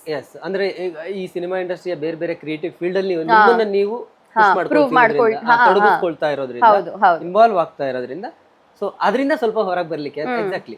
And ಇವಾಗ ಕೆಲವು ವರ್ಷ ಆದ್ಮೇಲೆ ಇವಾಗ ಈ ಇಂಡಸ್ಟ್ರಿಲಿ ಇದ್ರೇನೆ you can get that role. ನಾನು ಎಲ್ಲೂ ಬೇರೆ ಹೋಗ್ಬಿಟ್ಟು ಬೇರೆ ಏನೋ ಮಾಡ್ತಾ ಇಲ್ಲ. ಸೊ ಇಲ್ಲೇ ಇದ್ಕೊಂಡು ಪ್ರೊಡಕ್ಷನ್ ಡೈರೆಕ್ಷನ್ ಮಾಡ್ತಾ ಇದ್ದೀನಿ. ಯಾವತ್ತೋ ಒಂದಿನ ಆಕ್ಟಿಂಗು ನನಗೆ ಬಂದೇ ಬರುತ್ತೆ, ನನಗೆ ಬೇಕಾಗಿರೋ ರೋಲ್ ನಂಗೆ ಬಂದೇ ಬರುತ್ತೆ ಅಂತ ನನಗೆ I am very very confident. But ಬೇರೆ ಇಂಡಸ್ಟ್ರಿಗೆ ಹೋಗ್ಬೇಕು ಅಂತ ಯಾವತ್ತಾದ್ರೂ ಅನ್ಸಿದ್ಯಾ? ಇಲ್ಲಿ ಇಷ್ಟು ಟ್ರೈ ಮಾಡಿದೀನಿ, ಓಕೆ ಲೆಟ್ಸ್ ಟ್ರೈ ಇನ್ನೆಲ್ಲ ಹೋಗಿ ಮಾಡಿ. ತಮಿಳಲ್ಲಿ ಅದೇ ಸೀರಿಯಲ್ ಮಾಡ್ತಿದ್ದೆ, ಡಾನ್ಸ್ ಶೋನು ಮಾಡ್ತಿದ್ದೆ. ಎಷ್ಟೊಂದು ಮೂವಿ ಆಫರ್ಸ್ ಬಂದಿದೆ ತಮಿಳಲ್ಲಿ. ಬಟ್ ನನಗೆ ಅಗೇನ್ ಬೇಕಾಗಿರೋ ಮೂವಿ ಸಿಕ್ಕಿರ್ಲಿಲ್ಲ. ಇವಾಗ ಇಲ್ಲಿದ್ದಾಗ ಗೊತ್ತಿಲ್ಲದೆ ತಗೊಂಡ್ಬಿಟ್ಟಿದ್ದೆ ಫಸ್ಟ್ ಮೂವಿ ಸೆಕೆಂಡ್ ಮೂವಿ, ಸುಮ್ನೆ ಹಂಗೆ ಒಪ್ಕೊಂಡೆ. ಇಲ್ಲಿ ಅದೇ ಮಿಸ್ಟೇಕ್ ನಾನು ಅಲ್ಲಿ ಮಾಡಬಾರ್ದು ಅಂತ ನಾನು ಮಾಡಿದ್ರೆ ಒಂದು ಒಳ್ಳೆ ಡೈರೆಕ್ಟರ್, ಒಳ್ಳೆ ಹೀರೋ ಅಥವಾ ಒಳ್ಳೆ ಡೈರೆಕ್ಟರ್ ಜೊತೆ ಮಾಡಬೇಕು ಅಂತ. ಎಸ್ಪೆಷಲಿ ಡೈರೆಕ್ಟರ್, ಬಿಕಾಸ್ ಅವರೇ ನನಗೆ ಮುಂದೆ ನೆಕ್ಸ್ಟ್ ಎಲ್ಲ ಅದೇ ಡಿಸೈಡ್ ಆಗೋದು. ಎಂಥ ಕತೆ ಎಂಥ ರೋಲ್ ಕೊಟ್ಟಿದ್ದಾರೆ ಅವರು, ಅದ್ರ ಮೇಲೆ ನನಗೆ ನೆಕ್ಸ್ಟ್ ಆಪರ್ಚುನಿಟಿ. ಇವಾಗ ಫ್ಲಾಪ್ ಆದ್ರೂ ನನಗೆ ಸಿಕ್ಕಾಪಟ್ಟೆ ಒಳ್ಳೆ ರೋಲ್ ಇದ್ರೆ ಆ್ಯಂಡ್ ಡೈರೆಕ್ಟರ್ಗೆ ಹೆಸರಿದ್ರೆ ನೆಕ್ಸ್ಟ್ ಸಿನಿಮಾ ಬರೋದು ಈಸಿ, ಫ್ಲಾಪ್ ಆದ್ರೂ ಅಕಸ್ಮಾತ್. ಸೊ ಅದರಿಂದ ನನಗೆ ಕೆಲವು ಡೈರೆಕ್ಟರ್ಸ್ ಅಥವಾ ಹೀರೋಸ್ ಇವ್ರ ಜೊತೆನೆ ಮಾಡಬೇಕು ಅಂತ ತಲೆಯಲ್ಲಿತ್ತು ತಮಿಳಲ್ಲಿ. ಅದಿನ್ನೂ ಆಗ್ತಾ ಇತ್ತು, ಪ್ರಾಸೆಸ್ಸಲ್ಲಿ ಇತ್ತು ಅದು. ಬಟ್ ನಾನು ಇಲ್ಲಿ ವೆಯ್ಟ್ ಮಾಡಿ, ನಾನು ಆಲ್ರೆಡಿ ಇದು ಓದಬೇಕು ಅಂತ ಡಿಸೈಡ್ ಮಾಡಿದ್ದೆ ಟೊರೊಂಟೊಲ್ಲಿ. ಸೊ ಹೋಗಲೇಬೇಕು ಅನ್ನೋ ಕಾರಣಕ್ಕೆ ನಾನು ಹೊರಟೆ. ಅದರಿಂದ ನಾನು ಮಾಡಿಲ್ಲ. ನಾನು ವಾಪಸ್ ಬಂದರೆ ಒಳ್ಳೆ ಮೂವಿ ಒಳ್ಳೆ ಡೈರೆಕ್ಟರ್ ಜೊತೆ ಮಾಡಬೇಕು ಅಂತ ಹೇಳ್ಕೊಂಡಿರೋದು ನನಗೆ. ವೇದ ಸಿನಿಮಾದಲ್ಲಿ ಶಿವಣ್ಣ ಜೊತೆ ಆ್ಯಕ್ಟ್ ಮಾಡ್ತೀರಿ, ಆ ಹಾಡು ಹಿಟ್ ಆಗುತ್ತೆ. ಅದ್ರದ್ದೊಂದು ಎಕ್ಸ್ಪೀರಿಯನ್ಸ್ ಶೇರ್ ಮಾಡಿ. ಹೇಗೆ ಆ ಸಿನಿಮಾ ಹೇಗೆ ಶುರುವಾಯಿತು, ಹೇಗಿತ್ತು ಶಿವಣ್ಣ ಜೊತೆ? ಅಂದರೆ ಈ ಪರ್ಟಿಕ್ಯುಲರ್ ಸಿನಿಮಾಲಿ ಶಿವಣ್ಣ ಸರ್ ಗೈಡ್ ಏನೋ ಮಾಡಲಿಲ್ಲ. ಅವರು ಜಾಸ್ತಿ ಇಂಟರ್ಫಿಯರ್ ಆಗಲ್ಲ ಬೇರೆ ಆ್ಯಕ್ಟರ್ಸ್ಗೆ ಹೇಳೋದು ಅಥವಾ ಯೂಶಲಿ ಹರ್ಷ ಮಾಸ್ಟರೇ ಎಲ್ಲ. ಬಟ್ ಹೀಸ್ ಓಕೆ, ಅವರಿಂದ ನಾನು ತಗೊಂಡಿದ್ದು ಎನರ್ಜಿ. ಲೈಕ್ ಗಾಡ್, ಹೇಗೆ ಅಷ್ಟು ಎನರ್ಜೆಟಿಕ್ ಆಗಿರ್ತಾರೆ ಯಾವಾಗ್ಲೂ. ಬೆಳಿಗ್ಗೆ ನೋಡಿದ್ರು ಅದೇ ಎನರ್ಜಿ, ಮಧ್ಯರಾತ್ರಿ ನೋಡಿದ್ರು ಅದೇ ಎನರ್ಜಿ. ಅದು ಹೇಗ ಎನರ್ಜಿ ಮೇಂಟೈನ್ ಮಾಡ್ತಾರೋ ನಿಜವಾಗ್ಲೂ ಅರ್ಥ ಆಗಲ್ಲ. For an actor I think that's very important. ನೀವು ಆಕ್ಷನ್ ಅಂದಾಗ ಸಡನ್ ಆಗಿ ಫುಲ್ ರೆಡಿ. ಎಷ್ಟೊಂದು ಆಕ್ಟರ್ಸ್ ದೇ ಟೇಕ್ ಟೈಮ್, ಅಂದ್ರೆ ದೇ ಪ್ರಿಸರ್ವ್ ಎನರ್ಜಿ. ಇವಾಗ ಆಫ್ ಸೆಟ್ ಇದ್ದಾಗ ಸ್ವಲ್ಪ ಸೈಲೆಂಟ್ ಆಗಿ ಕೂತ್ಕೊಂಡು ಪ್ರಿಸರ್ವ್ ಮಾಡ್ಕೊಂಡ. ಸರ್ ಹಂಗಲ್ಲ, of set full energy, on set full energy. ಎಲ್ಲಿ ಅವ್ರಿಗೆ ಎಲ್ಲಿಂದ ಬರ್ತಾ ಇದೆ ಎನರ್ಜಿ ಅಂತ ಹಾಕೋಬೇಕು. ಸೊ ಆ ತರ I think that is something I really admire. ಈ ಎಷ್ಟೇ ಏಜ್ ಆಗಲಿ ಏನೇ ಆಗಲಿ, you have to be full energetic, because ನಿಮಗೆ ಹೆಲ್ಪ್ ಆಗುತ್ತೆ ಅದು ಪರ್ಫಾರ್ಮೆನ್ಸ್. ಸೊ ಅವ್ರ ಎನರ್ಜಿ ಮ್ಯಾಚ್ ಮಾಡೋದು ಬಹಳ ಕಷ್ಟ ಅಲ್ಲ? ಗೊತ್ತಾವ್, ತುಂಬಾ ಕಷ್ಟ. ಲಿಟ್ರಲಿ ಲೈಕ್ ಆಫ್ ಸ್ಕ್ರೀನು ಏನೋ ಒಂದು ಸುಮ್ಮನೆ ಒಂದು ಮಚ್ಚೋ ಏನೋ ಒಂದಿರುತ್ತೆ ಪ್ರಾಪರ್ಟಿ. ಸೊ ಅದನ್ನ ಟ್ವಿಸ್ಟ್ ಮಾಡ್ಕೊಂಡು ಇದ್ ಮಾಡ್ಕೊಂಡು ಎಲ್ಲ ಮಾಡ್ಕೊಂಡು ಏನೋ ಒಂದು ಮಾಡ್ಕೊಂಡಿರ್ತಾರೆ ಅವರು. ಎಲ್ಲಾರ ಜೊತೆ ಮಾತಾಡ್ಕೊಂಡು full like walking style energy ಆಗಿ ಬರ್ತಾರೆ. ಲೈಕ್ ಅವ್ರು ಸುಮ್ಮನೆ ಯಾವತ್ತೂ ಹಿಂಗ್ ಬಂದೇ ಇಲ್ಲ ಅವರು. ಸೊ ಅದನ್ನ ದಟ್ಸ್ ಮೈ ಟೇಕ್ ಅವೇ. ಅದು ಬಿಟ್ರೆ ಇಟ್ ವಾಸ್ ಅಂದ್ರೆ ಅವರು ತುಂಬಾ ಅವರಿದ್ರೆ ತುಂಬಾ ಲೈವ್ಲಿ ಆಗಿ ಜಾಲಿ ಆಗಿರುತ್ತೆ ಆ ಥರ. ಮತ್ತೆ ಆಕ್ಟಿಂಗ್ ಮಾಡುವಾಗ ಹರ್ಷ ಮಾಸ್ಟರ್ ಆ ಒಂದು scene, it was just like ಸ್ವಲ್ಪ ಮೇನ್ ಸೀನ್ ಬರುತ್ತೆ ಆ ಸಾಂಗ್ಕ್ಕಿಂತ ಮುಂಚೆ, ಗಿಲಕ್ಕಕ್ಕಿಂತ ಮುಂಚೆ. ಒಂದು 5-10 ನಿಮಿಷ ಇರ್ಬೋದು ಆ ಸೀನು. ಮತ್ತು ಒಂದು ಪರ್ಟಿಕ್ಯುಲರ್ ಟೈಮಲ್ಲಿ ನನ್ನ ಐ ಡ್ರಾಪ್ ಬಂದು ಅದಾದಮೇಲೆ ಸಾಂಗ್ ತೊಗೋಬೇಕು ನಾವು. ಅದೊಂದಕ್ಕೆ 25 ಟೈಮ್ಸ್ ಮಾಡಿಸಿದ್ದಾರೆ ಸರ್. ಹೌದಾ? ಹಾಂ, ಅವರು I feel because Harsha master is a choreographer, dance choreographer ಇಂದ ಯೂಶಲಿ ನಾನು ನೋಡಿರೋದು, maybe I am biased, dance choreographers ಯಾವಾಗಲೂ ಪರ್ಫೆಕ್ಷನ್ ನೋಡ್ತಾರೆ. ಪರ್ಫೆಕ್ಷನ್ ಇರಲೇಬೇಕು ಅವ್ರಿಗೆ. ಒಂದು ಯಾವುದಾದ್ರೂ ಒಂದು ಪರ್ಫಾರ್ಮೆನ್ಸ್ ಅಲ್ಲಿ ಯಾವುದೋ ಕಣ್ಣು ಡ್ರಾಪ್ ಇಲ್ಲೇ ಬರ್ಬೇಕು, ಇದೇ ಟೈಮಲ್ಲಿ ಕಟ್ ಮಾಡ್ಬೇಕು, ಹಿಂಗೆ ಆಗಬೇಕು, ಈ ಥರನೇ ಎಕ್ಸ್ಪ್ರೆಷನ್ ಬರಬೇಕು, ಈ ಥರನೇ ಇದ್ದು ಹೋಗಬೇಕು, ಇದೇ ಬೀಟಿಗೆ ಇದಾಗಬೇಕು ಅಂತೆಲ್ಲ. ಅದು ತುಂಬ ಡಾನ್ಸರ್ ಥಿಂಗ್. ಸೊ ಅದು ಡೈರೆಕ್ಷನ್ ಅಲ್ಲಿ ಬಂದಾಗ they look at perfection. So sir ಆ ಥರ ಸಿಕ್ಕಾಪಟ್ಟೆ ಪರ್ಫೆಕ್ಷನ್. ಅವರು ಡೈರೆಕ್ಟರ್ ಆಗಿರೋದ್ರಿಂದ ನೆಕ್ಸ್ಟ್ ಬರೋ ಸಾಂಗ್ ಅಲ್ಲಿ ಏನಿರಬೇಕು, ಹಿಂದಿನ ಸೀನಲ್ಲಿ ಏನಿರಬೇಕು ಅಂತ ಅವ್ರಿಗೆ ಕ್ಲಾರಿಟಿ ಇದೆ. ಎಕ್ಸಾಕ್ಟ್ಲಿ. ಹಿಮ್ಸೆಲ್ಫೇ ಅವರು ಒಬ್ಬ ಡಾನ್ಸ್ ಕೊರಿಯೋಗ್ರಾಫರ್, ಆ ಸಿನಿಮಾ ಡೈರೆಕ್ಟರ್ ಆಗಿರೋದ್ರಿಂದ ತುಂಬಾ ಚೆನ್ನಾಗಿ ಅದನ್ನ ಮಾಡ್ಬೋದು. ಸೊ ಅದರಿಂದ ಅವ್ರಿಗೆ ಒಂದ್ ಕೈಂಡ್ ಆಫ್ ಪರ್ಫಾರ್ಮೆನ್ಸ್ ಬೇಕಿತ್ತು ನನ್ನ ಕ್ಯಾರೆಕ್ಟರ್ ಇಂದ. ಅಂಡ್ ಸರುನು ನನ್ನನ್ನು ನೋಡ್ಕೊಂಡು ಬಂದು ಎಷ್ಟೊಂದು ಶೋಸ್ ಅಲ್ಲೆಲ್ಲ ನೋಡಿದ್ದಾರೆ ನಾನು ಡ್ಯಾನ್ಸ್ ಮಾಡೋದು, ನನ್ನ ಪೊಟೆನ್ಷಿಯಲ್ ಏನು ಅಂತ ಅವ್ರಿಗೆ ಗೊತ್ತು ಬೇಸಿಕ್ಲಿ. ಸೊ ಅವ್ರಿಗೆ ಅನಿಸ್ತಿತ್ತು ಫಸ್ಟ್ 5 to 6 ಟೈಮ್ಸ್ ನಿನಗೆ ಇನ್ನೂ ಜಾಸ್ತಿ ಪೊಟೆನ್ಷಿಯಲ್ ಇದೆ, ನೀನ್ ಇನ್ನೂ ಮಾಡ್ತಾ ಇಲ್ಲ. ಇದೇ ನಾನು ಹೇಳೋದು, ಗುಡ್ ಡೈರೆಕ್ಟರ್ ಅವ್ರು ಪುಷ್ ಮಾಡ್ತಾರೆ, ಇಲ್ಲ ನೀನ್ ಇನ್ನೂ ಬೆಟರ್ ಮಾಡ್ಬೋದು, ಐ ನೋ ಇಟ್, ನನಗ್ ಗೊತ್ತು ನಿನ್ನಲ್ಲಿದೆ ಅಂತ ನನಗ್ ಕಾಣಿಸ್ತಾ ಇಲ್ಲ, ತೋರ್ಸು ನಂಗೆ. ಸೊ ಆ ತರ ಕೆಲವು ಕ್ಯೂಸ್ ಕೊಟ್ಟು ಈ ತರ ಟ್ರೈ ಮಾಡು, ಆ ತರ ಟ್ರೈ ಮಾಡು, ಈ ತರ ಫೀಲ್ ಮಾಡ್ಕೊ ಅಂತೆಲ್ಲ ಹೇಳಿ ಹೇಳಿ ಹೇಳಿ ಅದು ತರ್ಸಿದ್ರು ಆಚೆ. ಅಂಡ್ ಐ ಫೀಲ್ ನಾವು ಇವಾಗ ನಾನು ಆ ಒಂದ್ ಸೀನ್ ನೋಡಿದ್ರು ಎಷ್ಟೊಂದ್ ಜನ ಹೇಳಿದ್ದಾರೆ, ಇನ್ಫ್ಯಾಕ್ಟ್ ಟೊರೊಂಟೊ ಅಲ್ಲೂ ಹೇಳಿದ್ದಾರೆ, ಆ ಒಂದು scene decides how good an actor. 5 minutes ಸಾಕು ನೀನು ನೋಡಕ್ಕೆ ನೀನ್ ಗುಡ್ ಆಕ್ಟರಾ ಇಲ್ವಾ ಅಂತ ಹೇಳಕ್ಕೆ. ಅದು ಅವ್ರು ಕೊಟ್ಟಿರೋ ಡೈರೆಕ್ಷನ್ ಇಂದ ನಾನು ಅದ್ ಮಾಡಕ್ ಆಯ್ತು, ಇಲ್ಲಾಂದ್ರೆ ನಾನು ಅಷ್ಟು ಮಾಡ್ತಿರ್ಲಿಲ್ಲ ಅನ್ಸುತ್ತೆ. ಅವ್ರು ಕೊಟ್ಟಿರೋ ಕಾನ್ಫಿಡೆನ್ಸ್ ನಿಮಗೆ. ಹೌದು, ಕಾನ್ಫಿಡೆನ್ಸ್ ಮತ್ತೆ ಸಜೆಷನ್ಸ್ ಆಸ್ ಅ ಡೈರೆಕ್ಟರ್, ಅದನ್ನ ನನ್ನಿಂದ ಆಚೆ ತರಿಸಿದಾರೆ ಅವರು. ಈಗ 1.5 ವರ್ಷದ ಹಿಂದೆ ನೀವು ಕೆನಡಾಗೆ ಹೋಗ್ತೀರಿ, ಟೊರೊಂಟೊ. ಸೊ ಬಹಳಷ್ಟು ಜನಕ್ಕೆ ಲಾಸ್ಟ್ ಅವರು ಎಲ್ಲಿ ಹೋದ್ರು ಅಂದ್ರೆ ಸುಮಾರು ಜನಕ್ಕೆ ಆ ಕನ್ಫ್ಯೂಷನ್ಸ್ ಇರ್ಬೋದು. ಎಲ್ಲೋದ್ರು ಇವರು, ಆ್ಯಕ್ಟಿಂಗ್ ಬಿಟ್ಟು ಹೊರಟೋದ್ರಾ, ಸಿನಿಮಾ ಇಂಡಸ್ಟ್ರಿನೇ ಸಾಕು ಅಂತ ಹೋದ್ರಾ, ಅಥವಾ ಫಾರಿನ್ಗೆ ಹೋಗಿ ಅಲ್ಲೇ ಸೆಟ್ಲ್ ಆಗಿಬಿಡ್ತಾರಾ, ಹಿಂಗೇನೇನೋ ಅವ್ರದ್ದೇ ಒಂದಷ್ಟು ಇರುತ್ತೆ ಒಪಿನಿಯನ್ಸ್ಗಳು ಅಥವಾ ಪ್ರೆಡಿಕ್ಷನ್ಸ್. ನೀವೇ ಈಗ ಸಿಕ್ಕಿರೋದ್ರಿಂದ ನಿಮ್ಮನ್ನೇ ಕೇಳಿಬಿಡ್ತೀನಿ, 1.5 ವರ್ಷ ಹೋಗಿದ್ರಿ, ಈಗ ಮತ್ತೆ ಕೂಡ ಬ್ರೇಕಲ್ಲಿದ್ದೀರಿ, ಮತ್ತೆ ಹೋಗ್ತೀರಿ, ಏನು ಮಾಡ್ತಿದ್ರಿ ಆ್ಯಕ್ಚುಲಿ, ಏನದು ನೀವಲ್ಲಿ ಹೋಗಿ? ಸೊ ನಾನು ಮಾಡ್ತಿರೋದು bachelor of creative arts in film production and direction. Okay okay. And ಅದು ಬಿಟ್ಟರೆ ಆ್ಯಕ್ಟಿಂಗ್ ಆನ್ ಕ್ಯಾಮರಾ ಅಂತ ಸೆಪ್ರೇಟ್ ಕೋರ್ಸ್ ತಗೊಳ್ತಾ ಇದ್ದೀನಿ, ಅದೊಂದು ಬೇರೆ. ಬಟ್ ಬೇಸಿಕಲಿ ಮೇನ್ ಡಿಗ್ರಿ ಇದು. ಓಕೆ. ಸೊ ನಾನು ಹೇಳ್ದಂಗೆ ನನಗೆ ಡೈರೆಕ್ಷನ್ ಆ್ಯಂಡ್ ಪ್ರೊಡಕ್ಷನಲ್ಲಿ ಸಿಕ್ಕಾಪಟ್ಟೆ ಇಂಟ್ರೆಸ್ಟ್ ಸ್ಟಾರ್ಟ್ ಆಯಿತು. ಆ್ಯಂಡ್ ನನಗೆ ಬೇಕಿರೋ ರೋಲ್ ಸಿಕ್ಕಿಲ್ಲ ಅಂತ ಎಷ್ಟೊಂದು ಮಂತ್ ಸುಮ್ಮನೆ ಮನೇಲಿ ಕೂತ್ಕೊಂಡು ಹತ್ಕೊಂಡು ಟೈಮ್ ವೇಸ್ಟ್ ಮಾಡೋ ಬದಲು ಈ ಇಂಡಸ್ಟ್ರಿಯಲ್ಲೇ ನಾನು ಬೇರೆ ಏನು ಮಾಡ್ಬೋದು, ಹೇಗೆ ಕಲಿಬೋದು ಇನ್ನೂ ಜಾಸ್ತಿ ಅನ್ನೋ ಒಂದು ಥಾಟ್ ಪ್ರಾಸೆಸ್ಸಲ್ಲಿ ಇದು ಈ ಥರ ಮಾಡ್ಬೋದಲ್ವಾ ಒಂದು ಅಂತ ನಂಗೆ ಬಂದಿದ್ದು. ಅದು ಬಿಟ್ಟರೆ ಚಿಕ್ಕವಳಿಂದ ನನಗೊಂದು ಫ್ಯಾಸಿನೇಷನ್ ಇತ್ತು, ಎಲ್ಲರೂ ಅಮೇರಿಕಾಗೆ ಓದ್ತಾರೆ, ನಾನು ಓದಬೇಕು. ಬಟ್ ಇಂಡಸ್ಟ್ರಿಗೆ ಬಂದೆ, ಅದಾದಮೇಲೆ ಇಲ್ಲಿ ಆ್ಯಕ್ಟಿಂಗ್ ಏನು ಓದೋದು, ಅಲ್ಲಿಗೆ ಹೋಗಿ ಏನು ಓದೋಕ್ಕಾಗತ್ತೆ, ಇಲ್ಲಿದ್ದೀನಿ, ಇಲ್ಲಿ ಖುಷಿಯಾಗಿದ್ದೀನಿ ಅಂತ ಅನಿಸ್ತಿತ್ತು. ಬಟ್ ಆಮೇಲೆ ನಂಗೆ ತಲೆಗೆ ಬಂತು, ಕೆಲವ್ರು ಪ್ರಾಗ್ ಫಿಲ್ಮ್ ಸ್ಕೂಲಿಂದ ಕೆಲವು ಡೈರೆಕ್ಟರ್, ಇವಾಗ ತಿಥಿ ಮಾಡಿ ಡೈರೆಕ್ಟರ್ ಕೂಡ ಅವರು ಪ್ರಾಗ್ ಫಿಲ್ಮ್ ಸ್ಕೂಲಲ್ಲಿ ಹೋಗಿ ಓದ್ಕೊಂಡು ಬಂದಿದ್ದು. ಅವ್ರನ್ನೆಲ್ಲ ನೋಡಿದಾಗ ನಂಗೆ ಓಕೆ, ಈ ಥರ ಒಂದು ಆಪ್ಷನ್ ಇದೆಯಲ್ವಾ, ಫಿಲ್ಮ್ಸೇ ಹೋಗಿ ಓದ್ಬೋದಲ್ಲ, ಬೇರೆ ಏನೋ ಡಿಫ್ರೆಂಟ್ ಮಾಡೋ ಬದಲು ನನಗೆ ನನಗೆ ಔಟ್ಸೈಡ್ ಇಂಡಿಯಾ ಓದೋ ಎಕ್ಸ್ಪೀರಿಯನ್ಸು ಸಿಗುತ್ತೆ, ನನಗೆ ಚಿಕ್ಕವಳಿಂದ ಅದು ಆಸೆ ಇರೋದ್ರಿಂದ. ಆ್ಯಂಡ್ ಇದೇ ಫೀಲ್ಡಲ್ಲೂ ಏನಾದರೂ ಮಾಡ್ಬೋದು ಅನ್ನೋ ಒಂದು ಐಡಿಯಾ ಅಲ್ಲಿ ಲೈಕ್ ಓಕೆ ಇದು ಮಾಡ್ಬೋದು ಅಂತ. ಇನ್ನೂ ಏನು ಕಲಿಬೇಕು ಅಂದರೆ, ಇವಾಗ ಅಮೆರಿಕಾ ಅಲ್ಲಿ ಟೆಕ್ನಾಲಜಿ ಇಸ್ ವೆರಿ ಅಡ್ವಾನ್ಸ್ಡ್ ಇಲ್ಲಿಗಿಂತ. ಸಿನಿಮಾ ಪ್ರಾಸೆಸ್ ಪ್ರೊಡಕ್ಷನ್ ಅಲ್ಲಿ ದೇ ಆರ್ ವೆರಿ ಅಡ್ವಾನ್ಸ್ಡ್, ತುಂಬಾ ಹೆಡ್ ಇದ್ದಾರೆ, ತುಂಬಾ ಅಡ್ವಾನ್ಸ್. ನಾವ್ ಈಗ ಮಾಡ್ತಿರೋದನ್ನ ಅವ್ರು 10 ವರ್ಷದ ಹಿಂದೆ 15 ವರ್ಷದ ಹಿಂದೆ ಮಾಡ್ಬಿಟ್ಟಿರ್ತಾರೆ ಆ ಎಕ್ಸ್ಪೆರಿಮೆಂಟ್ಸ್. ಇವತ್ತು India is one of the biggest industry in terms of ನಮ್ story telling. Kantara movies like Kantara ಮತ್ತೆ ಪ್ಯಾನ್ ಇಂಡಿಯಾ ಅಂದ್ರೆ KGF, RRR, ಅದೆಲ್ಲ Baahubali story telling like beautiful. ನಮ್ ತರ ಸಾಂಗ್ಸ್, ಸ್ಟೋರೀಸ್, ಮೈಥಲಾಜಿಕಲ್ ಸ್ಟೋರೀಸ್ ಜೊತೆ ಬರುತ್ತಲ್ವಾ, ನಮ್ಮ ಮೈಥಲಾಜಿಕಲ್ ಸ್ಟೋರೀಸ್, ಅದು ನಮ್ ರಾಮಾಯಣ ಮಾಡ್ತಿದೆ ಇವಾಗ, ಮಹಾಭಾರತ. ಸೊ ಅದೆಲ್ಲ ಬೇರೆ ಯಾವ ಕಲ್ಚರ್ ಅಲ್ಲಿ ಅರೌಂಡ್ ದ ವರ್ಲ್ಡ್ ಆತರ ಸ್ಟೋರೀಸ್ ಇಲ್ಲ, ಆತರ ರಿಚ್ ಎಲ್ಲಾ ತರ ಇಮೋಷನ್ಸು ಫೀಲ್ ಆಗುತ್ತೆ ನಾವು ನೋಡ್ತಿರೋವಾಗ. ಸೊ ಅದೆಲ್ಲ I think India is number 1 ಅದರಲ್ಲಿ. ಇನ್ ಟೆಕ್ನಾಲಜಿ ಇವಾಗ ಇನ್ನು ಕೆಲವು ಸ್ಮಾಲ್ ಮೂವೀಸ್, ಇಂಡಿಪೆಂಡೆಂಟ್ ಫಿಲ್ಮ್ಸ್ ನಾವು ನೋಡ್ತೀವಿ, ನಾವು ಅಷ್ಟು ಟೆಕ್ನಾಲಜಿ ಯೂಸ್ ಮಾಡ್ತಾ ಇಲ್ಲ. ಇನ್ನೂ ಯೂಸ್ ಮಾಡ್ಬೋದು, ಇನ್ನೂ ಎಫಿಷಿಯೆಂಟ್ ಆಗಿ ಮಾಡ್ಬೋದು ಕೆಲವು ಕೆಲಸಗಳು. ಮತ್ತೆ ಇವಾಗ AI ಬೇರೆ ಬಂದಿದೆ. AI ಹೇಗೆ ಎಲ್ಲದನ್ನು ಡಿಸ್ಟರ್ಬ್ ಮಾಡ್ತಾ ಇದೆ ನಮ್ಮ ಇಂಡಸ್ಟ್ರಿನ, ಅದನ್ನು ನಾನು ಕಲ್ತ್ಕೋಬೇಕು ಅಂತ ಆಸೆ ಇತ್ತು. ಸೊ ಇದೆಲ್ಲ ಈ ಕೋರ್ಸ್ ಮೂಲಕ ನಾನು ಕಲ್ತ್ಕೊಳ್ತಾ ಇದ್ದೀನಿ. ಅದ್ರಲ್ಲಿ ಬರುತ್ತಾ? ಹೌದು, ತುಂಬಾ ಜನ AI ಯೂಸ್ ಮಾಡ್ತಿದ್ದಾರೆ. ಎಷ್ಟೊಂದು ಮ್ಯೂಸಿಕ್ ಕಂಪೋಸರ್ಸ್ಗೆ ತುಂಬಾ ಭಯ ಆಗ್ಬಿಟ್ಟಿದೆ. ಬಿಕಾಸ್ ಮ್ಯೂಸಿಕ್ ಎಷ್ಟು ಈಸಿಯಾಗಿ ಜನರೇಟ್ ಮಾಡ್ತಿದ್ದಾರೆ AI ಅಲ್ಲಿ. ನಾರ್ಮಲ್ ಅಲ್ಲಿ ಏನ್ ತಾಕಿದೆ AI ಬಗ್ಗೆ? ಈಗ ಇಲ್ಲಿ ಒಂದು ಡಿಸ್ಕಷನ್ ಅಥವಾ ಒಂದು ಚರ್ಚೆ ಆಗ್ತಿದೆ. AI ಒಂದು ಹಂತದಲ್ಲಿ ಒಂದು ಹಂತದಲ್ಲಿ ನಮ್ಮ ಎಲ್ಲ ಸಿಸ್ಟಮ್ ಕೊಲ್ಯಾಪ್ಸ್ ಮಾಡಬಹುದು ಮುಂದಿನ ದಿನಗಳಲ್ಲಿ ಅನ್ನೋ ತರ ಚರ್ಚೆ ಆಗ್ತಿದೆ. ಥಿಂಕ್ ಆಸ್ ಹ್ಯೂಮನ್ಸ್ ನಮ್ಗೆ ಎಲ್ಲ ಫಸ್ಟ್ ಏನೇ ಬಂದ್ರು ನಮ್ಗೆ ಆಲ್ವೇಸ್ ಭಯ ಆಯ್ತು. ಫಸ್ಟ್ ಸೆಲ್ ಫೋನ್ ಬಂದಾಗ ಎಲ್ಲರಿಗೂ ಭಯ ಆಯ್ತು. ಏನಿದು ಸೆಲ್ ಫೋನ್, ಫಸ್ಟ್ ಲೈಟ್ ಬಂದಾಗ ಏನಿದು ಲೈಟ್ ಉರಿತಾ ಇದೆ.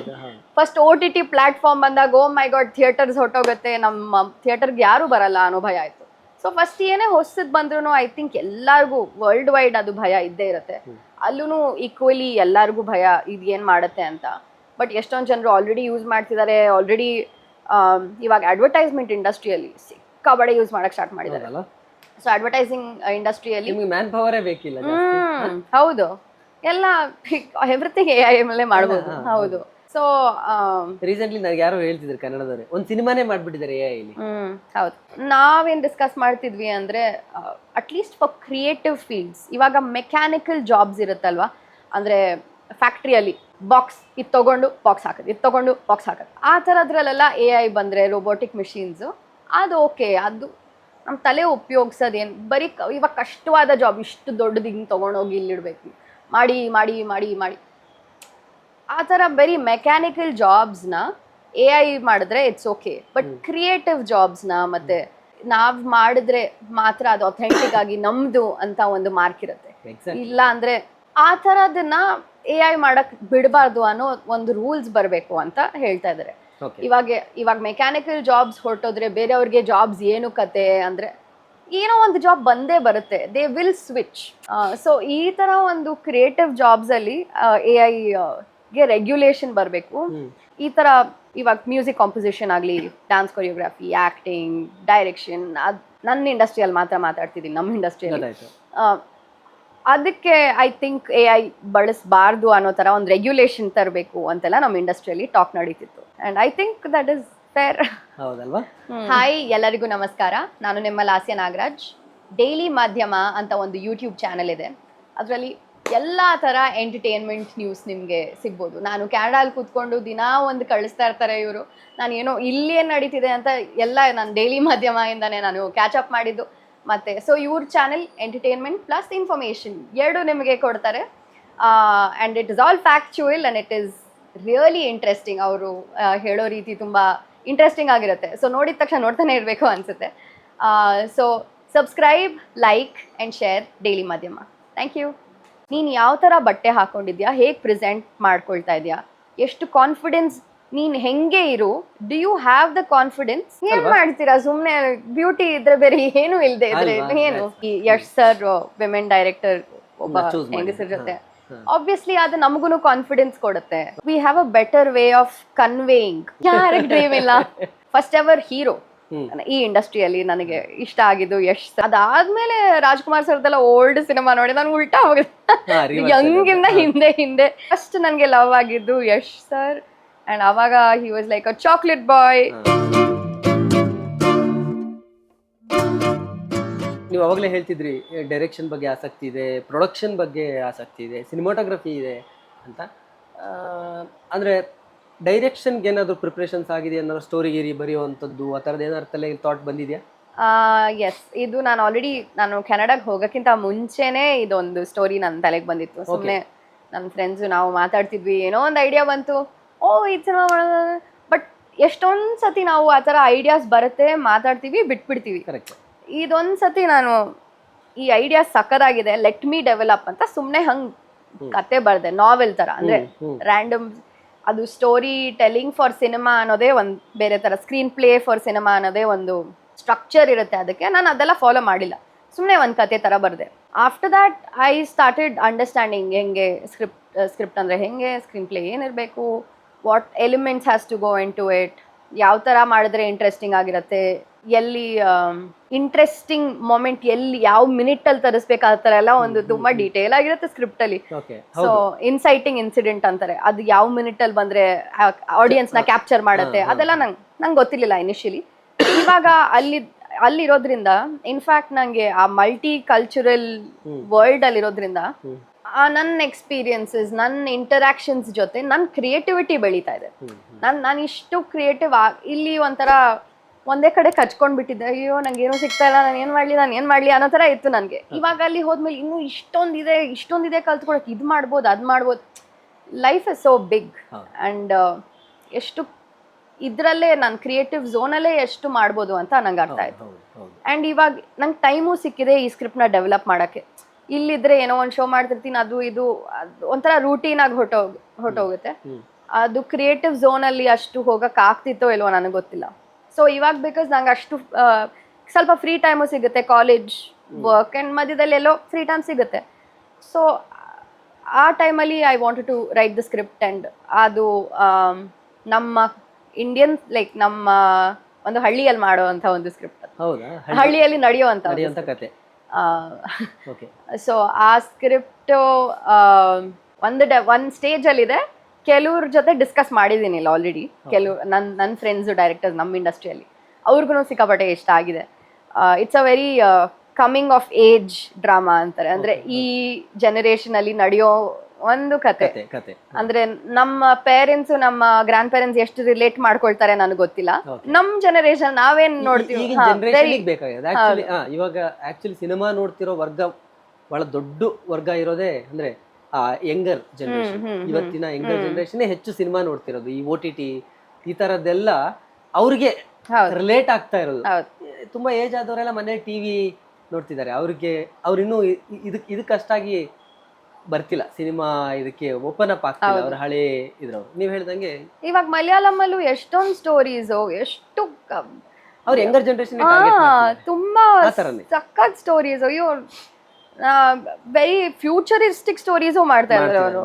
ಚಿಕ್ಕ ಬಡ್ಜೆಟ್ ಅಲ್ಲೇ ಎಲ್ಲ ಸಖತ್ ಸ್ಟೋರೀಸ್ ಹೇಳ್ತಿದ್ದಾರೆ. ಸೊ ನಂಗೆ ಎಷ್ಟು ಇನ್ಫ್ಯಾಕ್ಟ್ ಅಷ್ಟು ಎಕ್ಸ್ಪೋಜರ್ ಆಫ್ ಸಿನಿಮಾಸು ಆಗಿದೆ ನಂಗೆ ಅಲ್ಲಿ ಹೋಗಿದ್ಮೇಲೆ.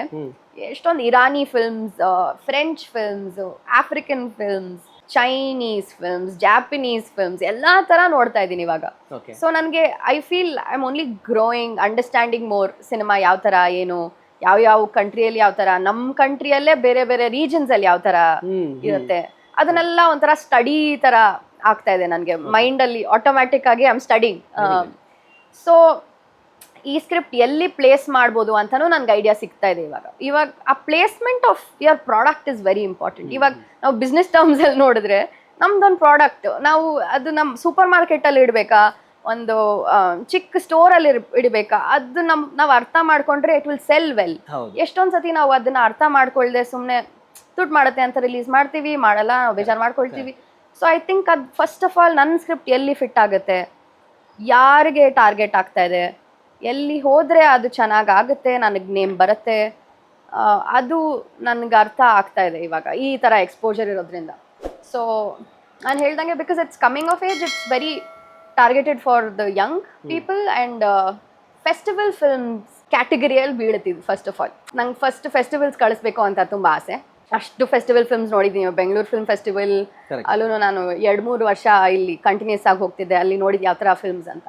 ಮತ್ತು ಅಲ್ಲಿ ಟೊರಾಂಟೊ ಫಿಲ್ಮ್ ಫೆಸ್ಟಿವಲ್ ಅಂತ ನಡೀತು, ಬರ್ಲಿನ್ ಫಿಲ್ಮ್ ಫೆಸ್ಟಿವಲ್ಗೆ ಹೋಗಿದ್ದೆ, ನಾನು ನೋಡಿದೆ. ಸೊ ಐ ಥಿಂಕ್ ಕರೆಂಟ್ಲಿ ನನ್ನ ಸ್ಕ್ರಿಪ್ಟು ಫೆಸ್ಟಿವಲ್ ಫಿಲ್ಮ್ಸ್ಗೆ ಟಾರ್ಗೆಟ್. ಅಲ್ಲಿ ತುಂಬ ಚೆನ್ನಾಗಿ ಮಾಡಿದ್ರೆ ಆಫ್ಕೋರ್ಸ್ ಥಿಯೇಟರ್ಸ್ಗೆ ಬರುತ್ತೆ, ಜನರು ನೋಡ್ತಾರೆ. ಇಲ್ಲ ಅಂದರೆ it will be festival film. ಅಲ್ಲಿ ಏನಾಗುತ್ತೆ ಅಂತ ನೋಡಿದಾಗ then it will directly go to OTT or ಫಿಲ್ಮ್ಗೆ, ಥಿಯೇಟರ್ಗೆ ಬರುತ್ತೆ. ಅದು ಪ್ಲಾನ್. ಸೊ ನೀವು ಮಾಡ್ಕೊಂಡಿರೋ ಕತೆ ಯಾರಿಗೆ ಅನ್ನೋದೇ ನೀವು ಮೊದಲೇ ಇವಾಗ ನಾನು ಡಿಸೈಡ್ ಮಾಡ್ಕೊಂಡು, ಬಿಕಾಸ್ ನನಗೆ ಗೊತ್ತು ಅದು ನಾನು ಇಲ್ಲಿ ಡೈರೆಕ್ಟ್ ಆಗಿ ಇಲ್ಲಿ ಬಂದು ರಿಲೀಸ್ ಮಾಡಿದ್ರೆ ನನಗೆ ಗೊತ್ತು ಅದು ಈಸಿಯಾಗಿ ಯಾರು ಅಕ್ಸೆಪ್ಟ್ ಮಾಡಲ್ಲ ಆ ಕತೆನ.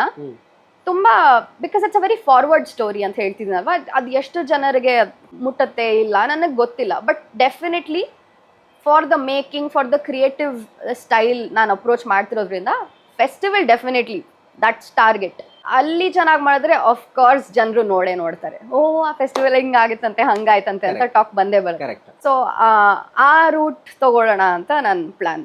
ರೀಸೆಂಟ್ ಆಗಿ ಒಂದು ಟೊರೊಂಟೊದಲ್ಲಿ ಒಂದು ಅವಾರ್ಡ್ ಕೂಡ ತಗೊಂಡ್ರಿ. ಅದು ಬಹಳ ಜನಕ್ಕೆ ಗೊತ್ತೋ ಇಲ್ಲೋ, ನಮ್ಮ ಡೈಲಿ ಮಾಧ್ಯಮದ ಮೂಲಕ ನೀವೇ ಹೇಳಿ, ಏನು ಅವಾರ್ಡು, ಹೇಗಿತ್ತು ಅದಕ್ಕೆ ಪ್ರಿಪ್ರೇಷನ್ಸು? ಸೊ ನಾನು ಒಂದು ಫ್ಯಾಷನ್ ಪ್ಯಾಜೆಂಟ್ ಅಲ್ಲಿ I was a part of fashion pageant. ಅದರಲ್ಲಿ ಮಿಸ್ ಏಷ್ಯಾ ಪೆಸಿಫಿಕ್ ಅಂತ ಟೈಟಲ್ ಬಂತು ನನಗೆ. ಮಿಸ್ ಏಷ್ಯಾ ಪೆಸಿಫಿಕ್ ಕ್ಯಾಟಗರಿಯಲ್ಲಿ ನಾನು ಕಾಂಪೀಟ್ ಮಾಡ್ತಿದ್ದೆ ಅಂತ ಹೇಳ್ಬೋದು.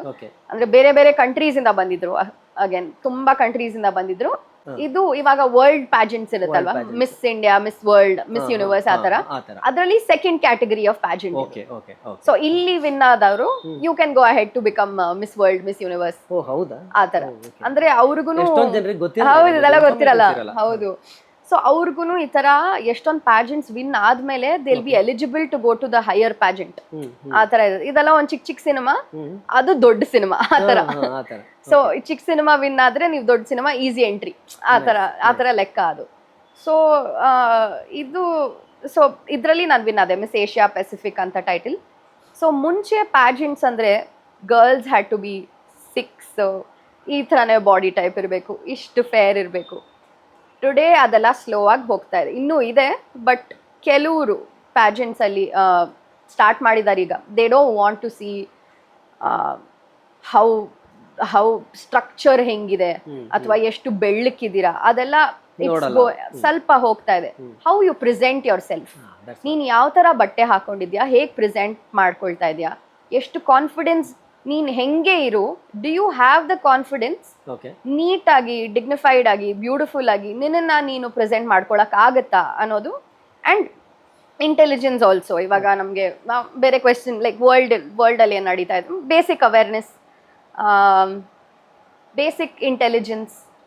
ನಾನು ಹುಡುಗಿಯಾಗಿ ಅಥವಾ ವಿಮೆನ್ ಇದರಲ್ಲಿ ನಾನು what do I C for the future, ಏನು ಕಷ್ಟ ಆಗ್ತಿರ್ಬೋದು ಬೇರೆ ವಿಮೆನ್ಗೆ, ಯಾವ ಥರ ಬೆಳೀತಾ ಇದ್ದಾರೆ, ಈ ಬಿಸ್ನೆಸ್ ಅಲ್ಲಿ ವಿಮೆನ್ ಹೇಗೆ ಬೆಳೀತಾ ಇದ್ದಾರೆ, ನಮ್ಮ ಇಂಡಸ್ಟ್ರಿಯಲ್ಲಿ ಏನು ಅಡೆತಡಿ ಇದೆ ನಮ್ಮ ಇಂಡಸ್ಟ್ರಿಯಲ್ಲಿ, ಆ ಥರದ್ದೆಲ್ಲ ಬೇಸಿಕ್ ಕ್ವೆಶ್ಚನ್ಸ್ ಕೇಳ್ತಾರೆ. ಅದನ್ನೆಲ್ಲ ನೀವು ಆನ್ಸರ್ ಮಾಡಬೇಕು. Presenting yourselves as a package today is more important. ಬರೀ body structure or beauty is not important ಅನ್ನೋದು it's the message of this pageant. ಅದು ಮೊದಲಿದ್ದ ಡೆಫಿನೇಷನ್ ಎಲ್ಲ ಚೇಂಜ್ ಆಗ್ತಾ ಇದೆ ಇವಾಗ, ವಿಚ್ ಇಸ್ ವೆರಿ ಗುಡ್. ಏನ್ ಮಾಡ್ತೀರಾ ಸುಮ್ನೆ, ಬ್ಯೂಟಿ ಇದ್ರೆ ಬೇರೆ ಏನು ಇಲ್ಲದೆ ಇದ್ರೆ ಏನು. ಇನ್ನು ಎಷ್ಟು ತಿಂಗಳಿದೆ ಆಕ್ಚುಲಿ ಕೋರ್ಸ್? ಇನ್ನು 6 months ಇದೆ. ಓಕೆ, ಅದಾದ್ಮೇಲೆ ಬೆಂಗಳೂರಿಗೆ ಬರ್ತೀರಿ? ಅದೇ, ಬೆಂಗಳೂರಿಗೆ ಬಂದಿದ್ಮೇಲೆ ಒಂದು ಪ್ಲಾನ್ ಇದು.